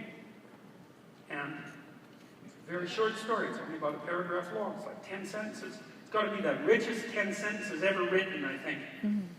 So Cain and Abel are the first two real human beings. And I mean that because Adam and Eve are made by God, so you can hardly count them. Cain and Abel were actually born in history to a mother and a father. So they're real human beings, right? In the real world. And they're a pattern. They're the pattern of the hostile brothers, like Thor and Loki in the Avenger movies, right? Or Harry Potter and Voldemort, same idea. Or Batman and the Joker, or Superman and Lex Luthor. It doesn't matter. The good guy and the bad guy, right? The quasi-Messiah and Satan himself, right? It's the same pattern. It's manifested instantly as soon as this landscape is laid out. So what happens to Cain and Abel? Well, they make sacrifices. And that's the first part of the story that's hard to understand, because Abel offers the best cuts of meat that he has, the choicest animals from his flock, burns them, offers the smoke to God. It's a little on the archaic side, right? So what's the idea? Well, God is in the heavens. Why do you think that? Well, because when you look up at the night sky, it fills you with awe. You can see this infinite expanse. You have the same experience when you look at the sun and the moon. It's that which is beyond you. The human imagination populates that domain with divinity, the ultimate. Well, and where is that? It's up. Well, how do you communicate with what's up? Well, smoke rises. And so you can offer something to the absolute, and it can get a sense of the quality of your offering as a consequence of the rising of the smoke. Like I said, it's an archaic idea. You can think about it as a childlike idea. Not childish, but childlike. So you communicate with God through sacrifice. And Cain sacrifices his offerings, and Abel sacrifices his.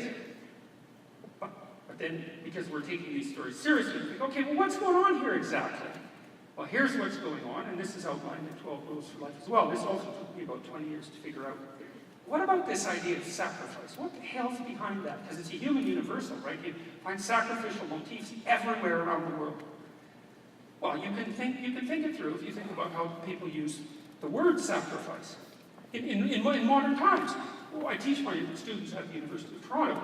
A lot of them are children of first-generation immigrants. So their parents sacrificed a lot in order to give them an opportunity. So what did they sacrifice? Well, they often sacrificed their home country. Sometimes they sacrificed a profession because maybe they were doctors where they came from but couldn't get licensed in Canada, so they end up running a convenience store or laundry or something like that, working, punishing hours so that their kids have an opportunity. And so if you ask the kids, well, what did your parents sacrifice so that you could go to university? It's like their hands are up right away. They understand that language. And then you can ask them too, well, what do you sacrifice for your grades? Well, I don't party every night, right? I forego gratification. And so what does it mean? I sacrifice something I value deeply to make the future better. I'm acting out the proposition that I can bargain with fate. By giving up something now, I can make something better in the future. You think that is an absolutely overwhelming discovery.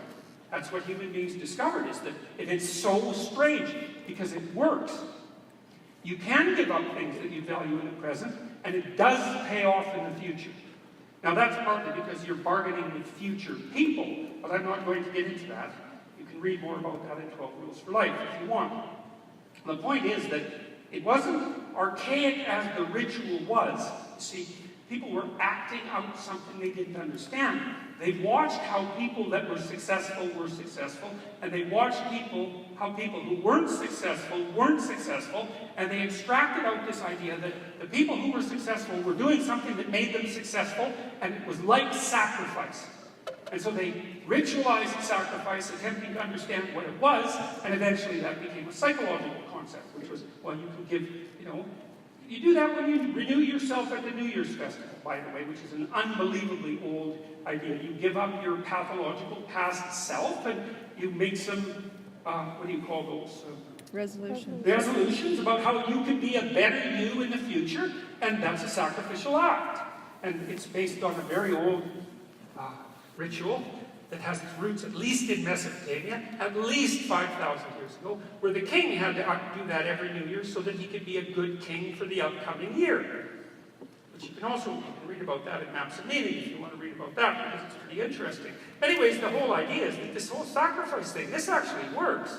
And then that brings up a whole realm of questions. It's like, well, if sacrifice works, what's the best possible sacrifice?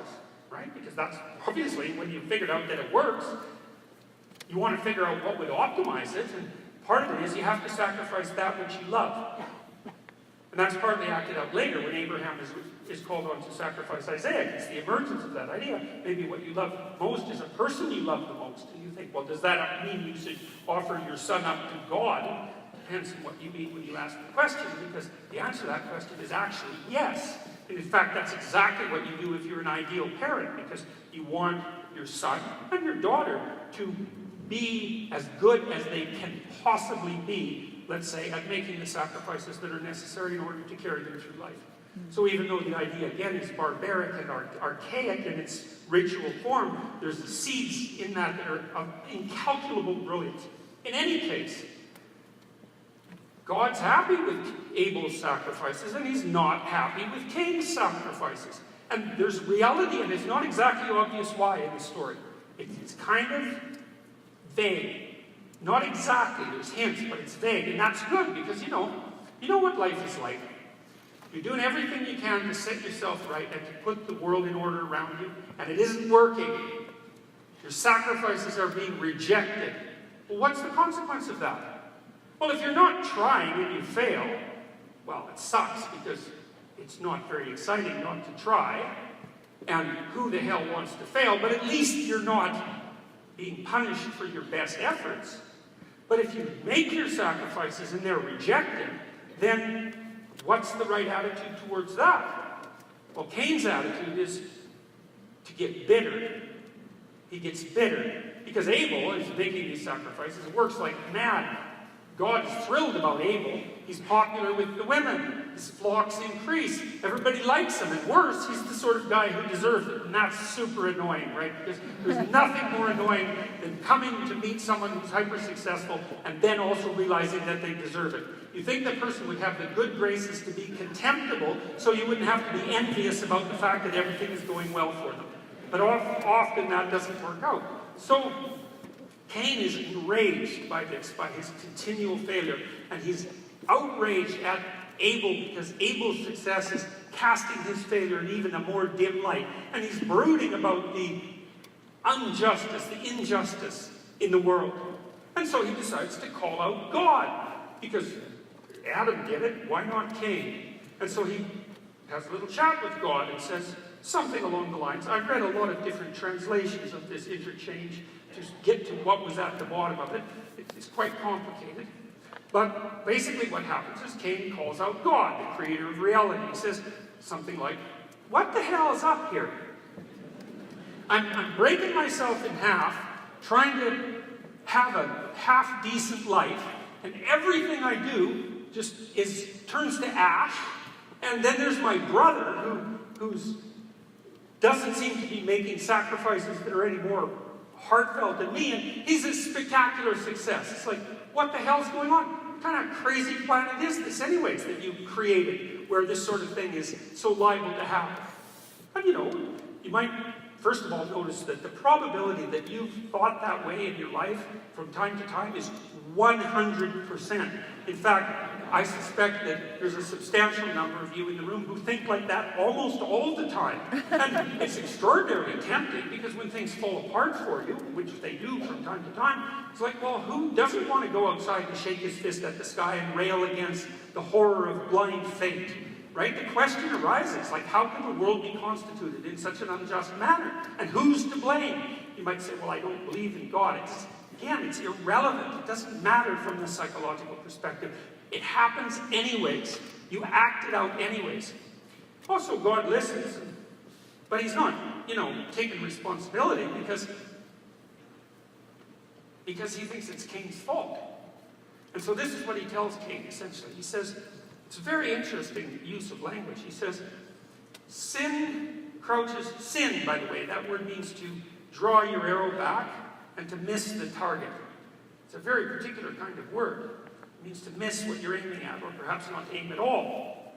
So it implies that perhaps you're aiming wrong if you don't hit the target, right? And you specify the target, so that's an interesting part of that as well.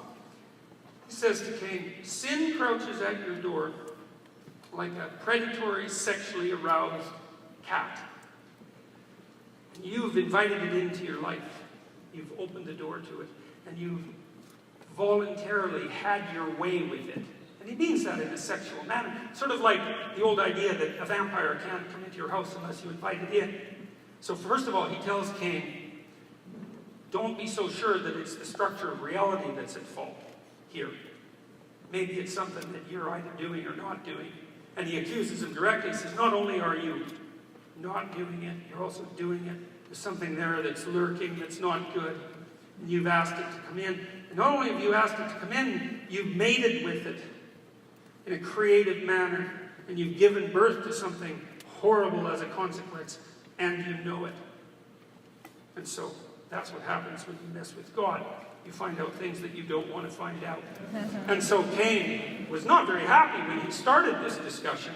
And when he's done with the discussion, he's seriously not happy. And the story says his countenance fell, which means that he was enraged by the answer.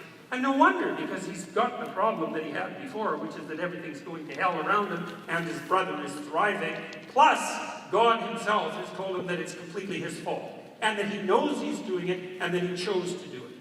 Well, what are you going to do in a situation like that? Well, you do what people do. You take a rock, and you kill your brother. Right? And that's what happens. And it's a horrifying story, because it's really the first story about human beings. And it's a story of envy, and hatred, and murder, and worse. Because what happens then is Cain is spared by God. for complex reasons that we won't get into. And then he goes out and has a family, and he has descendants. And one of his descendants is Tubal-Cain. And Tubal-Cain is the first person who makes weapons of war. So there's this idea that the corruption of the individual that is represented by Cain is part of the process so there's more to that. So if you insult Cain, let's say, he kills you. If you insult Cain's child, then Cain's child kills 7 of you. And if you insult Cain's grandchild, then he kills 49 of you. So there's this idea that this corrupt process that Cain partook in expands exponentially out into the community.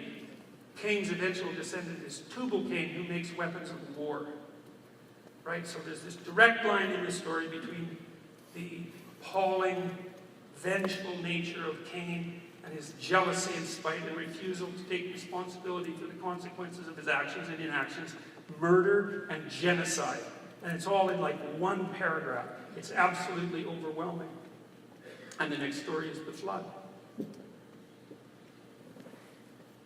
So, back to the high school shooters.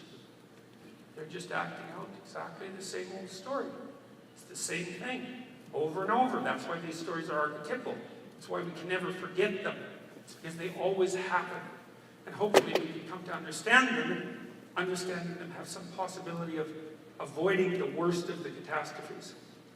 The high school shooters, people like to Columbine kids, they wrote down what they did.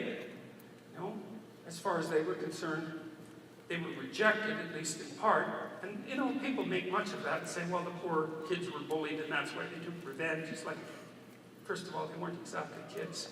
Second of all, most people are bullied and they don't go and plot to blow up the high school. And it wasn't just that the Columbine kids wanted to go in there and kill some people. That was only a tiny fraction of what they were planning. In their fantasies, they wanted to take out the whole city, the entire city. They had propane bombs planted. They wanted to make a media spectacle and managed it quite attractively. They wanted to produce as much mayhem as they possibly could in the shortest possible period of time and cap it off with their own suicide just to demonstrate how little they cared for the damn world. And that's the motivation behind that sort of thing. It's a deep and dark motivation.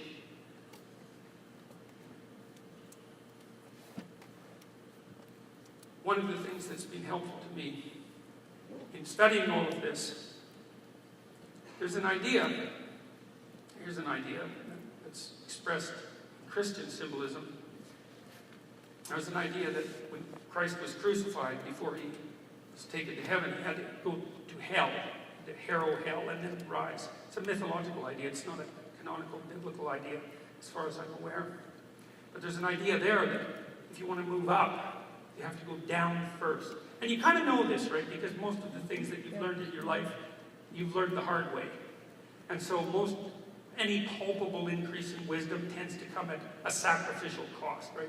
The old you has to die, and then there's an intermediary period of chaos and horror, and then maybe you come out of that, and you're wiser and more put together, but you paid for it.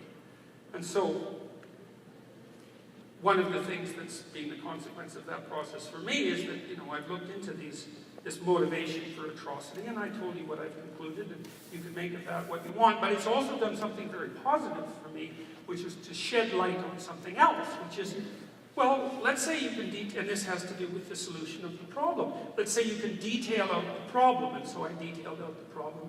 If it's detailed out properly, then there's a solution that emerges from it. And if you can identify the nature of true malevolence, then you clarify the nature of its opposite, which is whatever is good. And then you can perhaps pursue that, and perhaps that's how you constrain the malevolence. Whatever good is not what Cain did, it's the opposite of that. And so you say, well, what do? Instead of treading down the path of Cain, and the answer to that is, you don't look for the insufficiency of the world in the structure of the world. You look for the insufficiency of the structure of the world in you. If things aren't going well enough for you, then you have some work to do. And you might think, well, that's a hell of a thing, man, because the world, there's a lot to it, and it's arrayed against you in some mighty ways. And there's no doubt that that's the case. But you've got your options. You can either cast your catastrophe at the feet of God and become bitter and cruel and resentful and worse as a consequence, or you can take it upon yourself to improve what you can improve, and also assume at the same time that there's enough to you that you can actually manage that. And it's the same with regards to malevolence itself. You can look for that outside of yourself, and there's evidence for it outside of yourself. And then you can go after those people that you regard as particularly malevolent and straighten the world up that way. But that's how witch hunts develop, you know? And there's a better idea, which is you might want to look to yourself first and see just how much of that you can constrain inside yourself before you start worrying about how much of that you're going to constrain in other people. And so that's why you need to set your house in perfect order before you criticize the world. Because all of that's underneath that. And unless you want things to go down the pathway that Cain outlined and that people still go down constantly, thereby making everything worse for them, for their families, for the community, for the world, you have the alternative of taking all of that onto yourself. Right? And so that's why in our most profound transformative stories, let's say, the person who revives the world is the person who voluntarily accepts their own vulnerability. That's what's symbolized by the crucifixion. That's why that symbol has gripped people for 2,000 years. It says the proper pathway is to take on your mortality as your responsibility. And the second is to accept, how would I put this?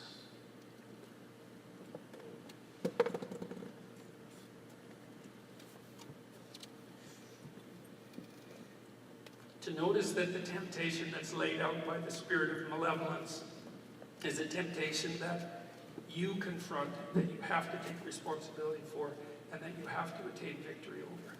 It's a psychological drama. And that's the story that sits at the bottom of our culture with its emphasis on the divinity of the individual. It isn't the suffering of the individual that's divine. It's not the malevolence of the individual that's divine. It's the capacity of the individual in principle to accept both of those and to work for the remediation. And that's the story that allows us our natural rights and our innate dignity and the responsibility that we have to ourselves and to our families and to the community. And it's the acting out of that story that produces individuals who are healthy and thrive, and families that work and survive, in communities that are integral and don't degenerate into something resembling hell. And it's important, as Carl Jung pointed out, for us to wake up, because we're so powerful now. We need to wake up and we need to understand what it is that we've been doing right and wrong for all of this time, and to implement that as consciously and clear-headedly and intentively and properly as we possibly can in our individual lives, and to see what great things might happen as a consequence if we did so.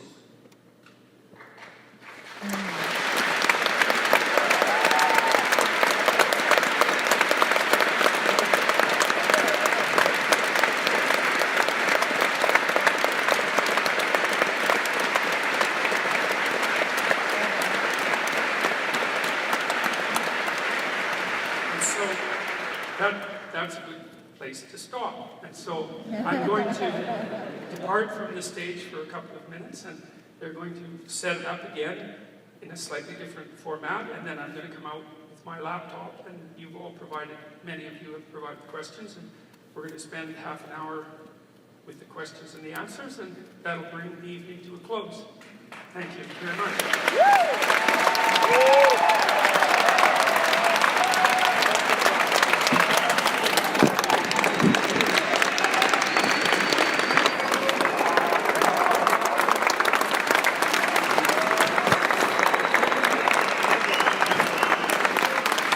Ladies and gentlemen, Dr. Peterson.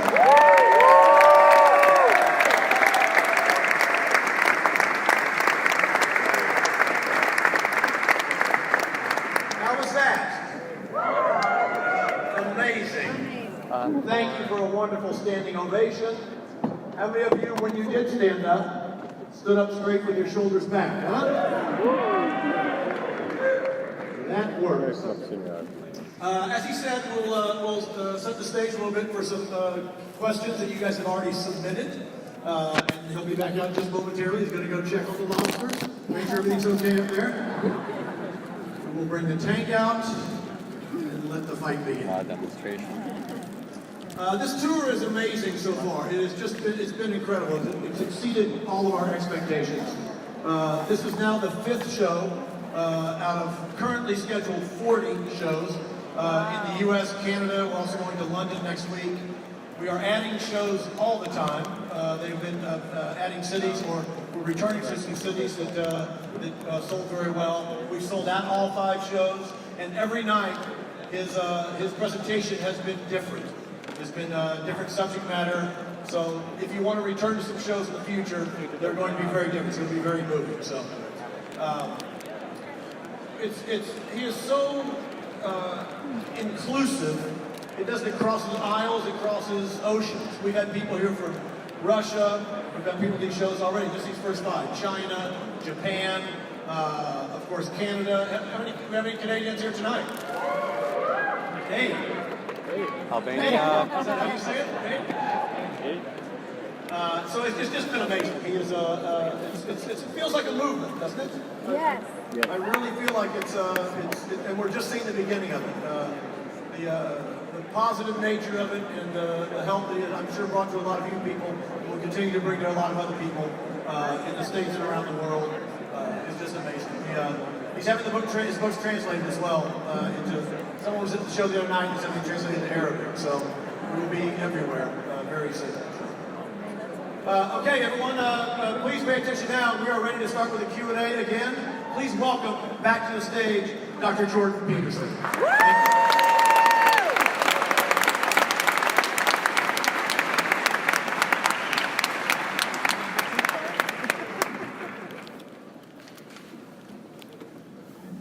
I don't know why I decided to do the darkest of these talks in Detroit.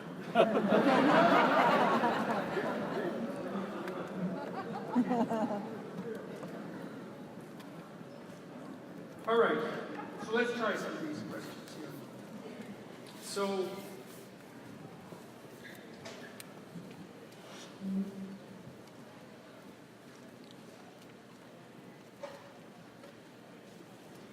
how ought a person go about finding their calling, purpose, or passion?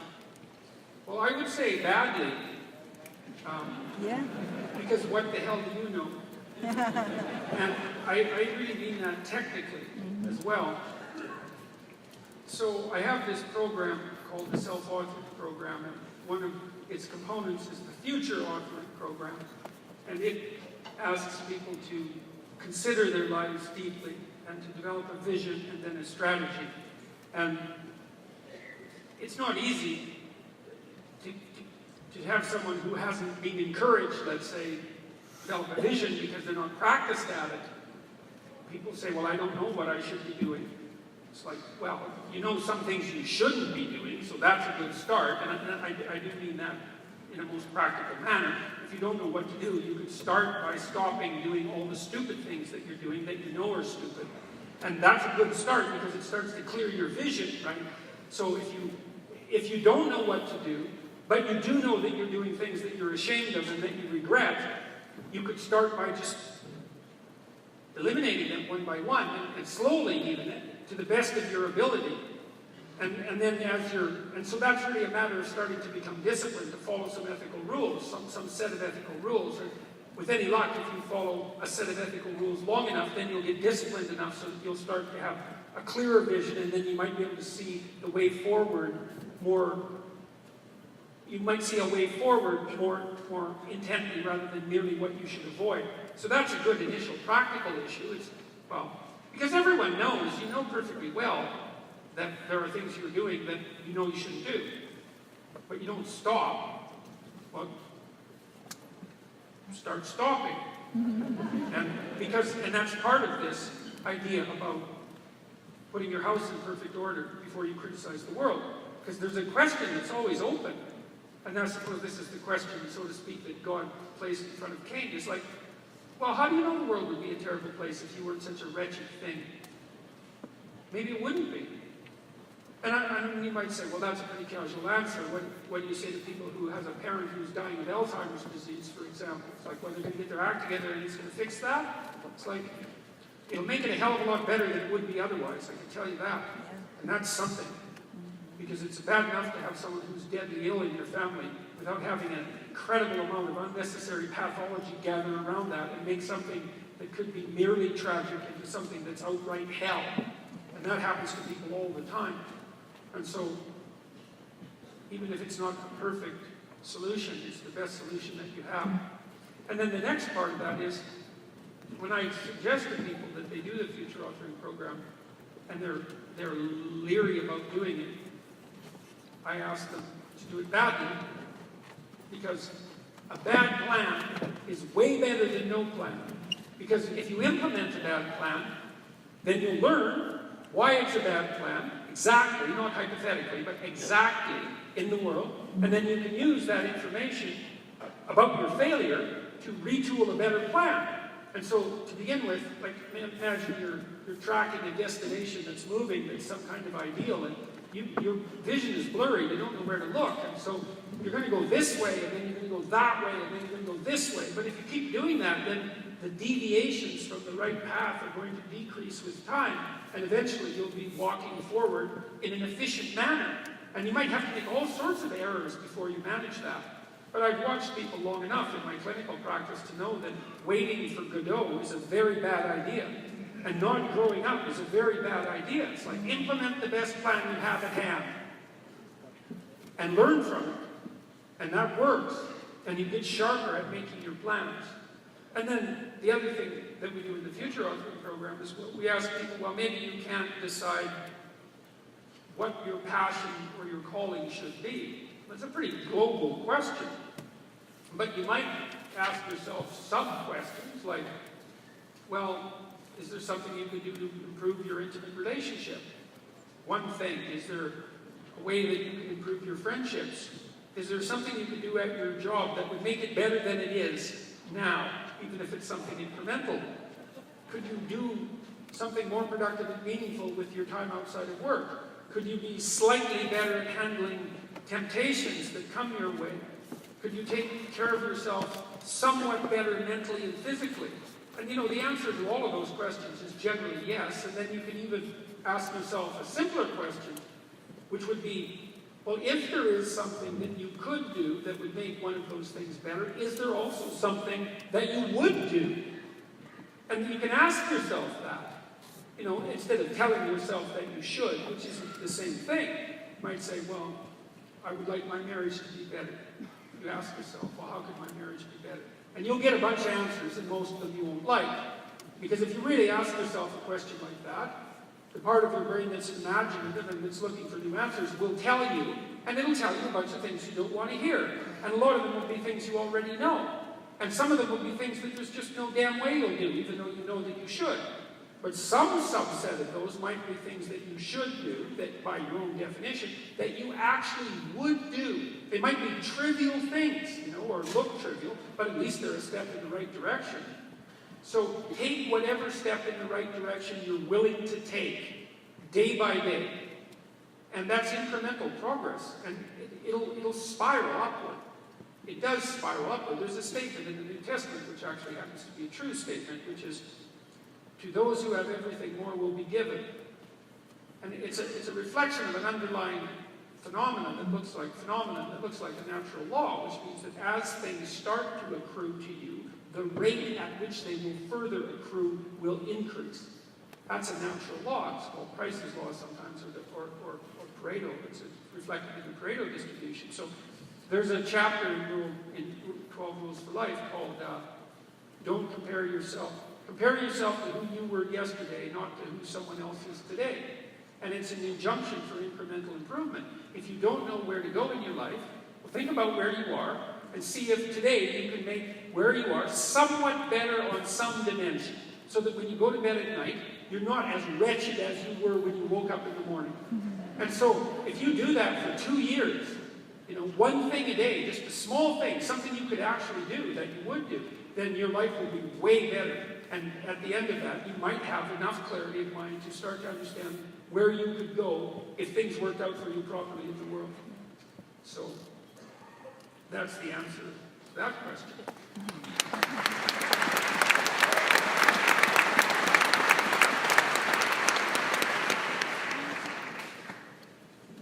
How do we encourage others to fix themselves if they refuse personal responsibility and or blame an ideologically rooted system for all their troubles?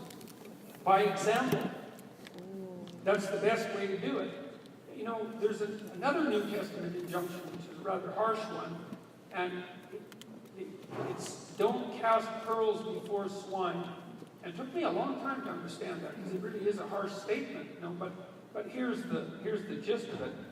If you're talking to someone and they're not listening, you should shut up. And now it's a really hard thing to learn, because you think, man, if I just keep telling this person, they'll listen. It's like, no, they won't. Their shell will just get harder. And so here's what's happening. If you're talking to someone and they're not listening, you are not where you think you are. That's why they're not listening. You're actually wrong about the situation. Now, they might also be wrong, but what are you going to do about that? Nothing. But you could stop being wrong. And so if you try a couple of times, say you're telling some things to a family member for their own good, and maybe you actually are, and maybe it is for their own good, and maybe they should listen, and maybe you're right, all of those things. But they're not listening, and you've told them like 6 times and nothing's happened. Quit telling them. It isn't working. The problem isn't the problem you think it is. That's why your approach isn't working. And so one of the things you could do in a situation like that is just quit doing it. And I would say pull back from the person and watch. Don't offer them anything. Don't tell them your wisdom. Don't give them any advice. Don't tell them anything about yourself. Just watch them and listen. If you do that for like a year, they will tell you what's wrong with them and how to fix it. But that'll only happen if you quit casting pearls before swine. And then you say, well, let's say you have someone in your family who's absolutely intractable. They're just not changing, and nothing you can do is going to fix that. And that's unbelievably common. It's like, what can you do? Well, maybe nothing, because people have a destiny, and theirs might be that, and you might not be the person who can do anything about that. And so you don't want to destroy yourself. You know how you approach someone who's drowning in the water, who's panicking? You approach them with your foot out, swimming this way towards them. And you do that because, and you tell them, you have to stop panicking or I'm not going to rescue you people. And the reason is because 2 drowning people is not better than 1. Now, you don't have to tell them that reason, but you could. And so, if there's someone that you're dealing with who's intractable, sacrificing yourself and also being part of that intractable problem is not helpful. So, you do what you can, and you live by example. And maybe if the person has any chance, they watch you, and maybe they have to watch you for 10 years. And they learn, or they fail to learn. In which case, you've done what you can.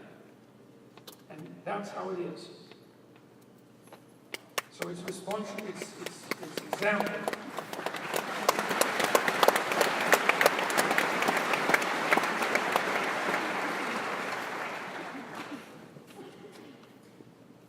Hi, Dr. Peterson.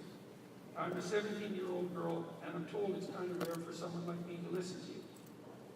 Well, maybe it is, but I don't think it is. I don't think So, there's this idea that the only people who are listening to me are angry white men.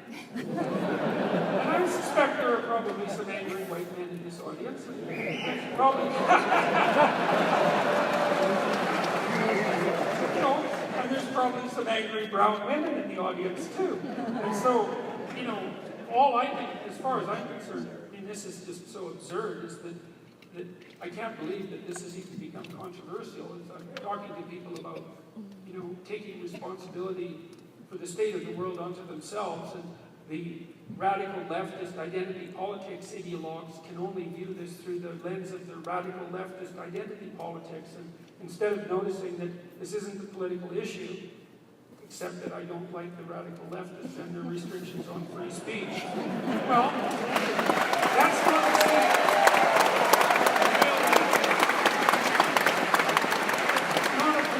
It's not a political issue for me. its boundaries. The politicians started to do things that they don't get to do. They stepped into the philosophical realm, or they stepped into the theological realm, and they should stay the hell out of both. Yes. So, you don't get to mess with the privacy of free speech and the sovereignty of the individual. You're no longer where you should be. You've transformed yourself into a tyrant, and not the good kind. Not that there is a good kind. So, now, the consequence of that, in part, has been that because I've been objecting to that vociferously and with a fair degree of success, the only response that can be mounted is the response that exists within that domain of conceptualization, that of identity politics. And so, since I'm objecting to that, then I must be the reprehensible enemy. It's like, well, good luck with that story. Right. It's not going to work out, because that isn't what's going on. So to this 17-year-old girl, it's like, who knows how many 17-year-old girls are paying attention to what I'm saying on YouTube. I would say it's in the tens of thousands, and perhaps it's in the hundreds of thousands. And so the mere fact that that isn't the story that a small subsection of the ideologically committed popular media is telling, because it's by no means all of them, by any stretch of the imagination, doesn't mean it's canonically true. So, now it might be rare, statistically speaking, for 17-year-olds to be listening to me, but there are plenty of them that are. I get letters from them all the time, and more power to them as far as I'm concerned. It's a complicated message. The lectures are very sophisticated and difficult, and it's great that if you happen to find that your interest is captured by them, then there's something to that. What advice would I have for teens like you? Do what you think's right, kiddo. That's what you should do.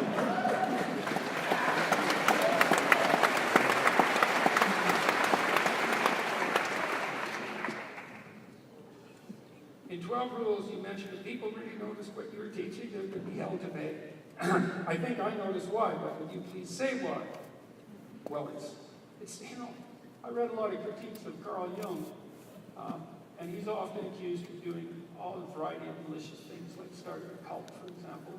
Every time I read one of those critiques, I thought, if you actually understood what he was up to, what you're doing is like accusing a mass murderer of jaywalking.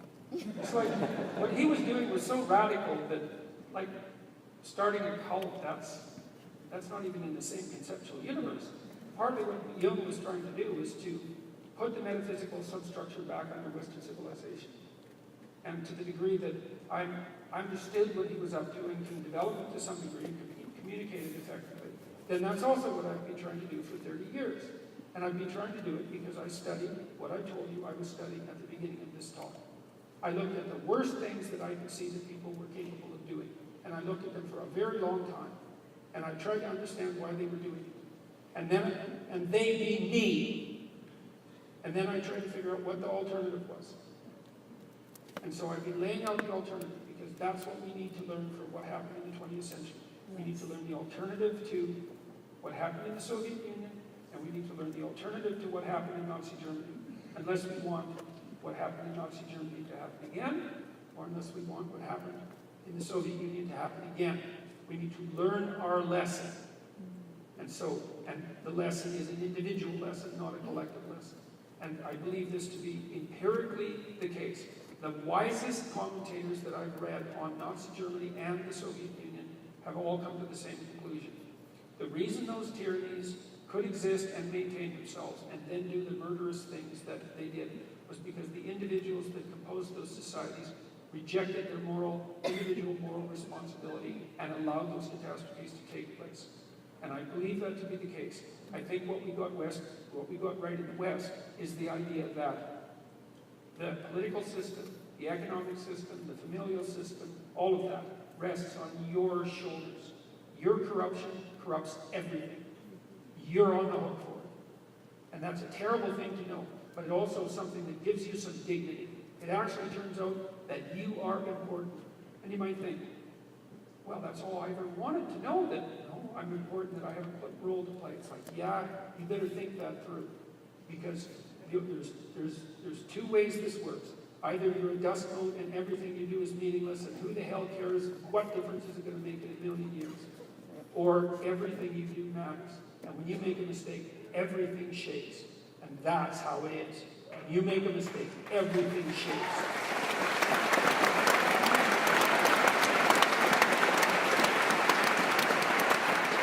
And worse than that, you know it, because you wouldn't feel guilty about it if that wasn't the case. And you do feel guilty about it, and that guilt isn't, you cannot escape from that guilt, except by stopping doing those things. So it's built right into you. And so that's why I say there would be help if people notice what I'm teaching, because like that's a hell of a thing to teach people. It's a hell of a thing to realize yourself. It's partly why I try to be careful with what I say, because I've learned that you should be careful with what you say. So, is it hard for me to be away from my wife and family? Well, my wife comes along with me, so she's here somewhere. So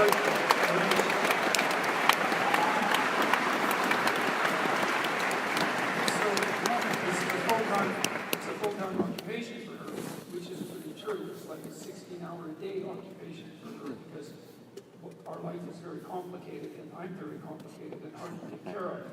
So she has to put up with all the complexity, and she also has to put up with me, and that's not an easy thing. So she's in this heart and soul, and thank God for that, because I couldn't do it.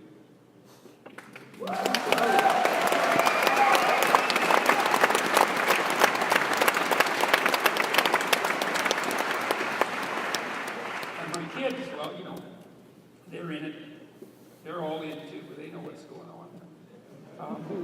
You know, I spend lots of time with them when I get home, and we get along just fine, and they're supporting what I'm doing. I mean, my daughter works for me full time now, and she organizes my schedule, and she's quite an interesting creature in her own right, because she battled back from an absolutely devastating disease and is doing quite well now. And my son's a solid kid, and I like him a lot, and he's good. He's always been good ever since he was a little kid at wise counsel, and we always listened to him as if he had something to say, and it turned out that he did. So that was a big deal.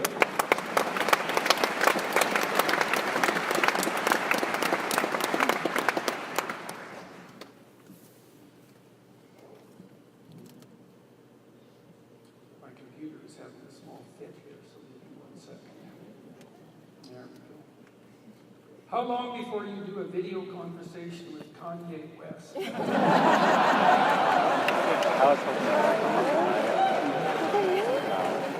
God only knows. I've been predicting what's going to happen to me, because it isn't helpful. So, I mean, that whole, I don't even know what to say about that, all that happened that was with Candace Owens, right, and Kanye West. I mean, it's just absurd. So, we'll see. We'll see what happens. My wife and I are expecting a son on May 25th. We've been listening to your lectures. What's your advice on balancing childcare, marriage, and business?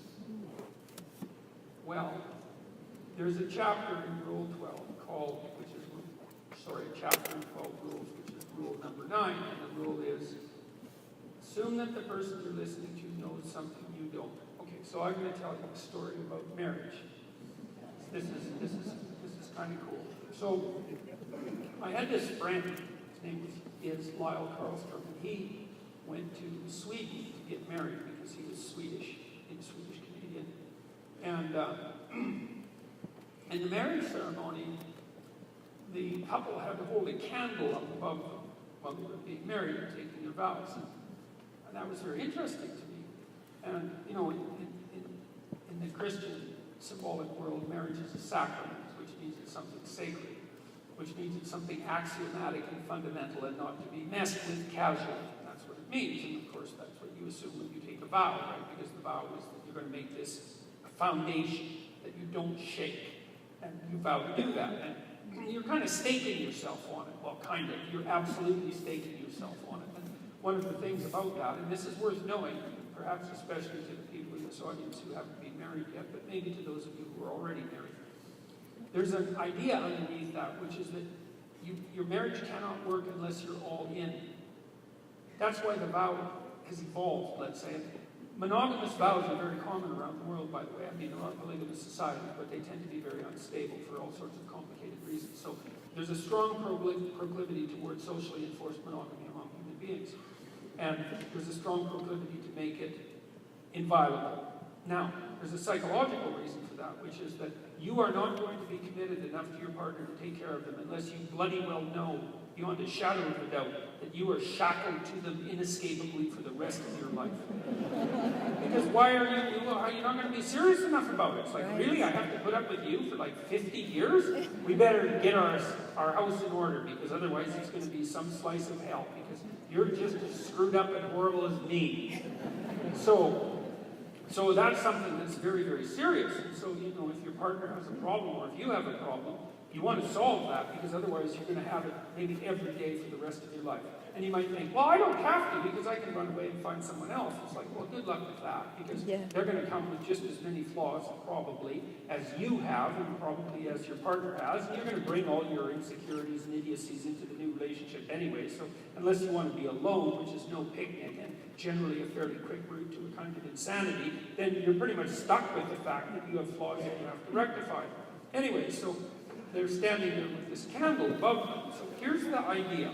It's the same idea as a candle in a Christmas tree.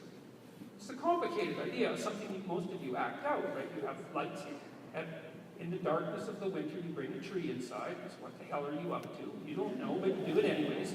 And then you put a bunch of lights in it, because of course, what you want to do when you bring a tree in your house is put lights in it. That stands to reason, right? Everyone does it, but you don't know why. And it's to symbolize illumination in the darkness, right? And it's a pagan ritual, but it's being Christianized. And you put an angel perhaps at the top of the tree to signify that which is at the top of things, and you celebrate the reemergence of the light in the darkness. And so it's a little ritual that's aimed at laying out the world in terms of good and evil, with light being good and darkness being evil.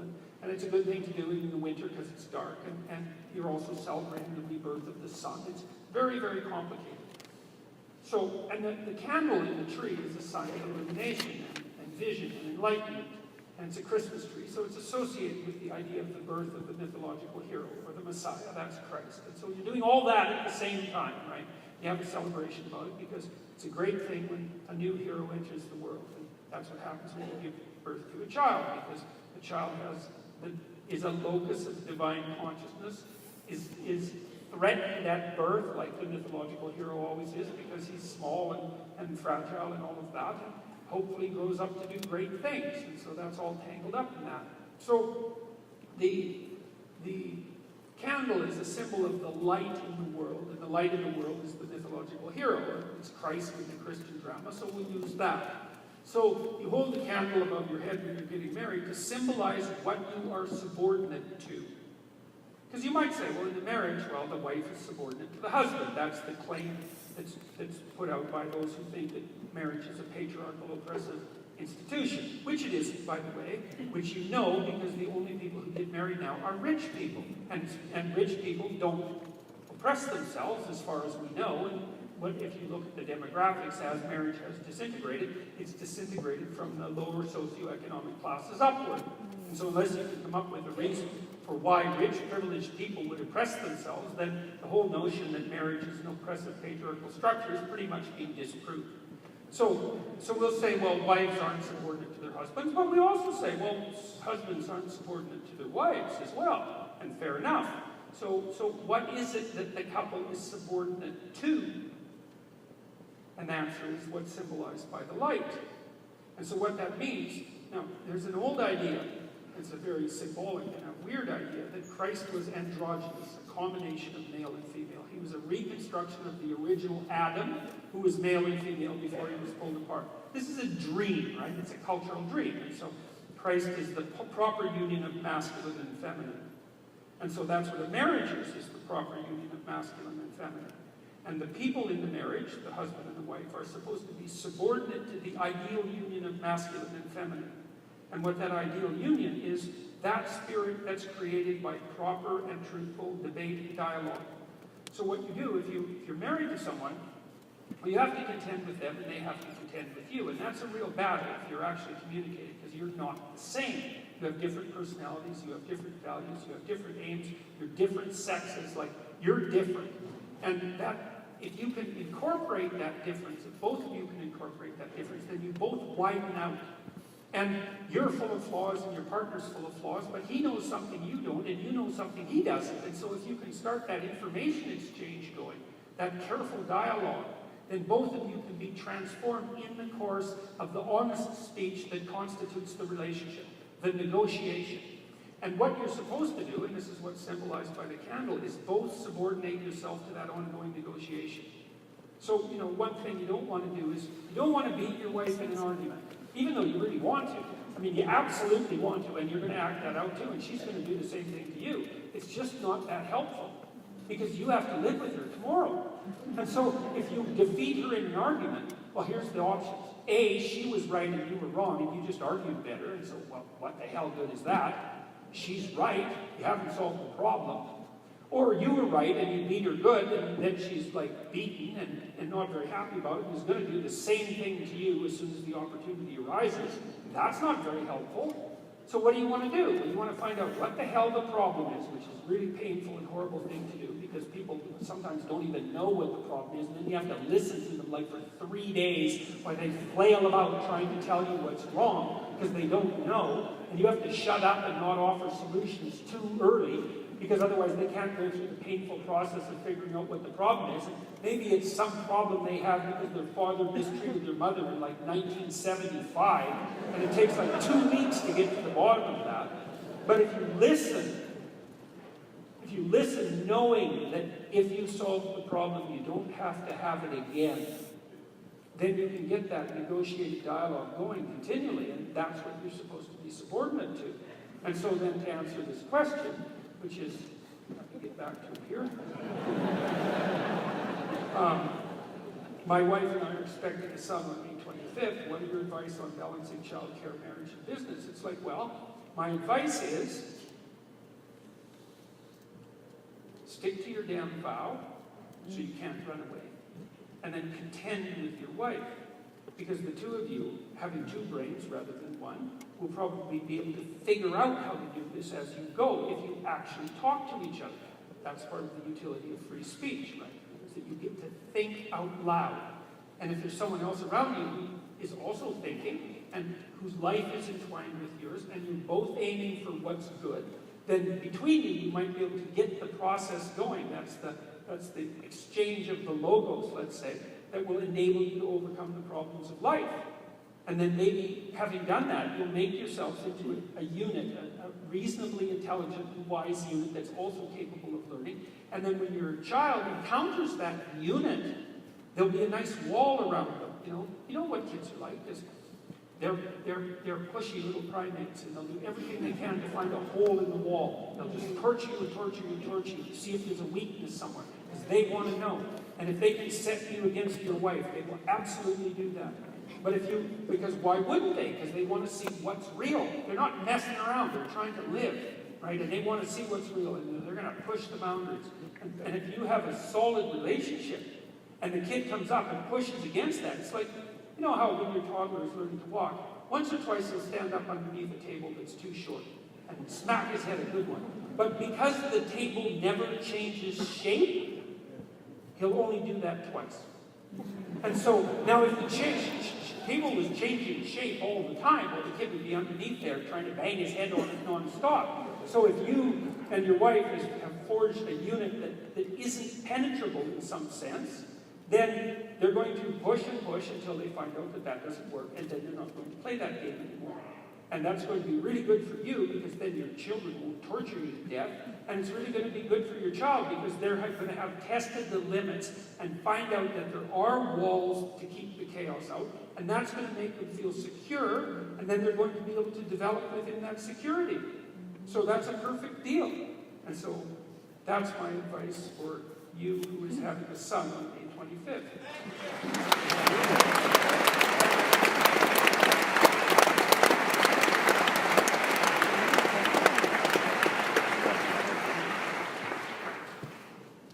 How should I structure my future children's education to fully prepare them for a proper relationship with BA new ideas in respect of their culture?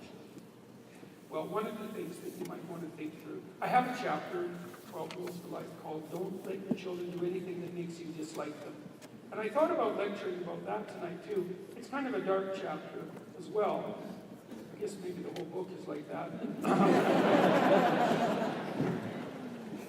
Look, the more you're able to confront the darkness, the more people are likely to assume that you have something to say, I would say, because you have every reason to shy away from the darkness, right? Every reason to. And everyone knows how dark life can be. And so, if you pretend that it's not like that, then why should anyone listen to you? I mean, I know what life is like. I've spent $20,000 counseling people through the most difficult things sometimes that were so difficult that I couldn't help them. You know, they were just done. I couldn't help them solve the problem, even with the best of will on their part. They were just cornered and there was no damn way out. It was very, very bad. But most of the time it was a very positive experience because very frequently people, even in dire straits, can make their lives a lot better than they are. So, but to do that, well, you have to confront what's terrible about life. And life is tragic and it's tainted by malevolence. And so you have to be able to deal with that. So, how should destruction of future children's education? Well, the first thing that it's back to Rule 5. Look, the reason you don't want to let your children do anything that makes you dislike them is because you'll be mean if you don't like them. And you're way bigger than them and you're really capable of being mean. And you might be mean because like you're the sort of person who abuses your child physically. Like, you know, you lash out, you have a terrible temper, and you're angry at them when they succeed, and you're brutal. Or you might be the sort of person that smothers them with dependent love. And either way, you can just do them in. And you can do both of those unbelievably meanly. And if you don't like your children, that is exactly what you do. And you might think, well, no, you won't because you love them. It's like, yes, you will. That's what people are like. And that's why families are often such snake pits of catastrophe. And they don't have to be, but they frequently are. And lots of people's whole life journey is to fight their way out of their unbelievably pathological family. That's the whole Freudian nightmare in a nutshell. So, you want to encourage your children to behave in a manner that makes you deeply appreciate the fact that they exist. Now, you're kind of crazy because you're only one person. And so hopefully you have someone around you that's your long-term partner, let's say, who can slap you on the back of the head when you're being too insane. Because, you know, part of what might make you dislike your children is the fact that you just don't have your act together very well and they're doing perfectly okay things and you happen to be irritated about them.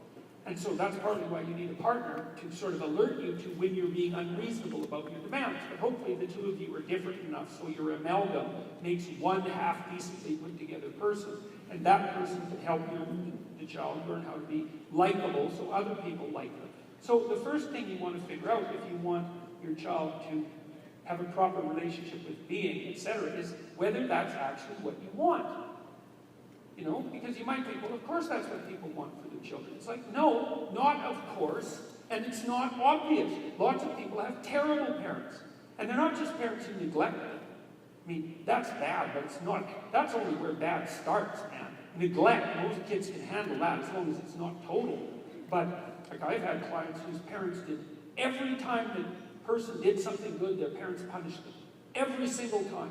Until they were terrified of doing anything at all. And they either punished them by criticizing them to death when they had the gall to try to do something useful in the world, or acting as if they were absolutely terrified out of their skull every time a child took a risk, which is the sort of helicopter parent thing that's so absolutely catastrophic. Like, don't upset your mother, you know, with your courageous and forthright action in the world. Right? And so then, see if you do that, then you can associate courageous action with guilt. If you really want to do it in your kids, man, that's an excellent trick. You take the best thing about them and you make them feel horrible about it. That's a good trick. And if you don't think you're capable of that, then you're not thinking, because you are capable of it. And it's a real danger. It's the danger of overprotectiveness, because it takes a real courageous parent to... It's so interesting. I watched this video last night. My wife showed it to me. I think it was from Russia, because I don't think this could have ever possibly happened in North America. This kid was about 2, I think, still in diapers. Pretty mobile. And, you know, your parents had put up one of those little doorways that you put up for kids, you know, in the door that keeps them in the room or maybe stops them from falling down the stairs. And so they had one of those little things that were in the doorway. But but there's actually two of them on top of each other. Because this kid had learned how to climb up it was like two, and learned how to climb up the little door with the posts, you know. And then put another one on top, and he climbed up that too. And so he was having a hell of a fine time going up here and falling over the top. And he was in diapers. And you look at that and you think, that kid for sure is going to fall on his head. That's what's going to happen. But the parents didn't interfere. They videotaped it. And you think, well, that's abusive. It's like, no, it's not. What's abusive, here's what's abusive, is you wait till the kid is 3/4 of the way up the second one, so like 5 feet off the ground. And then you have a little panic attack about how dangerous it is. So then you upset the child so that he falls and hurts himself, and then you tell him that's what happens when you do that sort of thing. That's abusive. And they didn't do that. They just let the little monster climb open the door. And he did it. It was like he was having a fine time, man. He was mastering climbing. And it's like, it's a courageous parent who stands back and thinks, oh God, you know, I don't want that kid to fall, but I'm not going to muck about when he's out there like mastering the world. So, and that's what you do if you have some courage and you let your children take their lumps, because if you don't, the lumps are going to get a lot bigger. So you decide what you want the best for your children. And you've got to ask yourself that question seriously, because there's a big part of you, the Cain part, let's say, that does not want the best for your children, that would be annoyed if they were successful, that would be unhappy when they succeeded. And if you don't think that's true, then you do not know anything about the world, because it is true. And everyone's like that, and some people are really like that. So, and you might think that's dark, but it doesn't matter, because reality is dark. And so,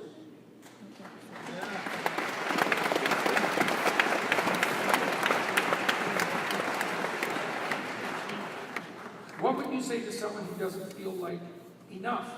Well, you're right. You're right. That's okay.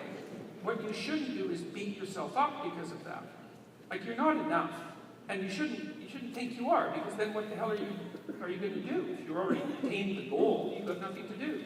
You know, one of the things that I've noticed in talking to audiences like this over the last year and a half or so is the audience gets very quiet when I talk about two things. One is responsibility. Everybody goes quiet. I think that's so cool, because it grips people, you know. It's like, oh, there's something to that. And you know that when an audience goes quiet when a topic comes up, you know there's something in the air.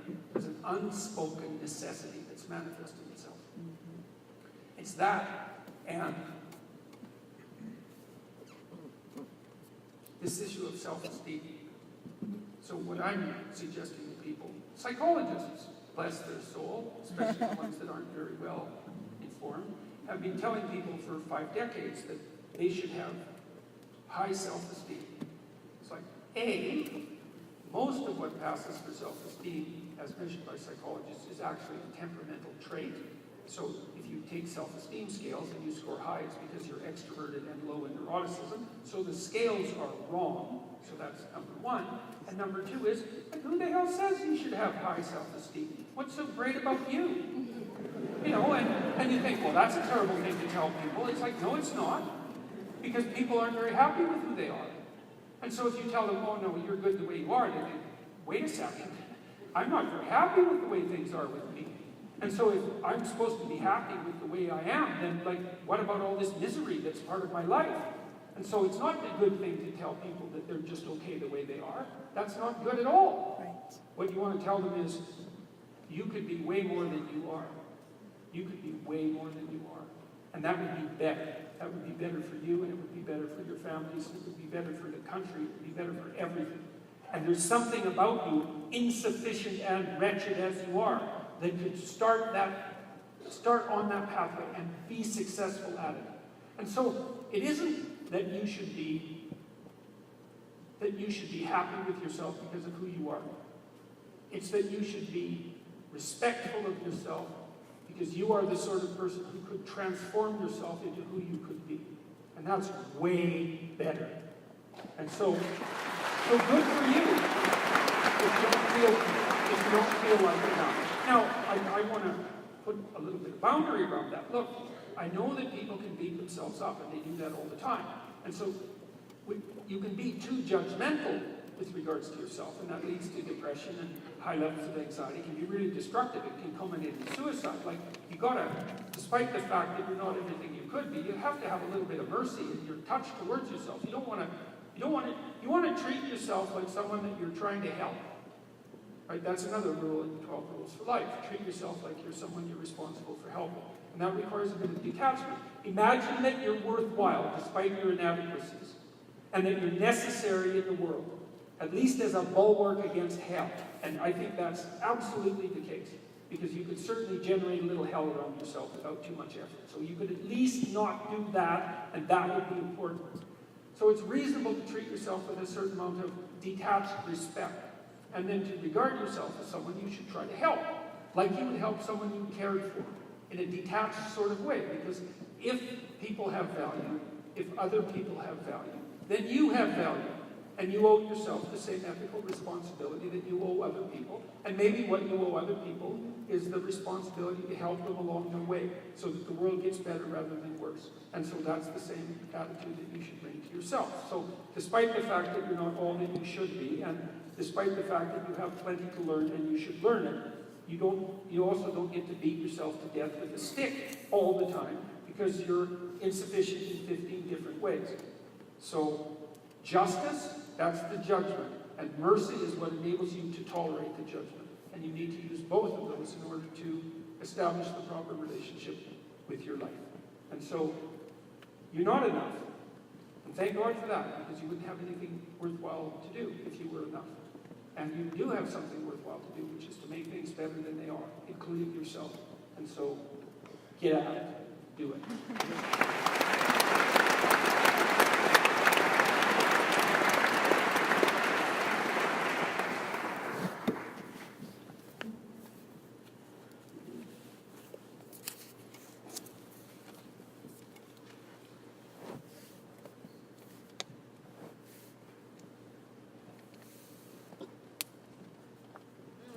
Pray. Well, I don't know exactly. I don't ask God for favors, right? And I think that's what people do when they pray.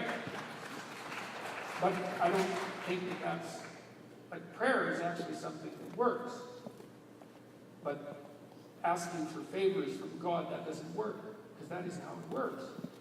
You can ask to have enough courage to see the truth. And that's a painful thing to do. So, for example, here's a prayer of sorts. Let's imagine you're having a fight with your wife, and it's not a good fight. It's the sort of fight that makes you wonder whether you should be in the damn relationship. And so, every fight can tend in that direction, which is often why people won't have fights, because it can open up that entire space of catastrophe. And it's partly why you want to be serious about your vow, because you don't want to open up the possibility that you can leave every time you have a fight. I mean, good God, you really want that choice? You want that every day? That's not freedom. That's just chaos. There's some choices you don't want to have to make all the time. It was hard enough to figure out that you should get married. You really want to choose whether or not you're going to stay married every day? God, that's just not good. So anyways, let's say you're having a fight with your wife, and it's a rough one, and you want to win, and you know she's wrong, and you'd like to defeat her and all of that, and you get vindictive about it, and she's doing the same thing, and so it's sort of spiraling out of control. And so here's something you can do. You can go your separate ways momentarily, and you can sit on the edge of your bed, and you can think, okay, I probably did something outstandingly stupid in the last 3 months that increased the probability that we were having this terrible fight. I probably did something. What was it? But you have to want to know the answer. Because that's the prayer, right? That's knock and the door will open, right? Ask and you will receive. It's like, well, it depends on what you ask for. So if you ask for what would be best for you, maybe you'll get it, but that doesn't mean that you'll like it. And so if you sit on the edge of your bed and you think, okay, in my idiocy, what did I do to contribute to this horrible fight? You sit there for 2 or 3 minutes, actually wanting to know the answer, which you won't, because you don't want to know the answer. You'll get an answer just as clear as can be. You'll think, oh yeah, that's what I did. That was, and then you'll think, well, that's only contributing 5% to the problem. She's still 95% to blame. It's like, yeah, maybe, but you got your 5%, so that's good enough. And then you can go back to her, and maybe she's done the same thing, and she can tell you why she's an idiot, and you can tell her why you're an idiot, and then you two idiots might be able to have a conversation and solve the problem. And that's a prayer. And that works.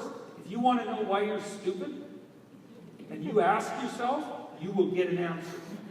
And that's prayer. Yes.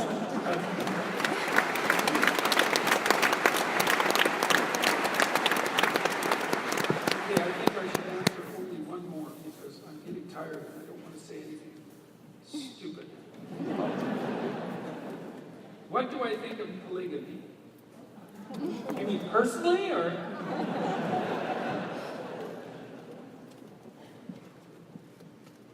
I think that it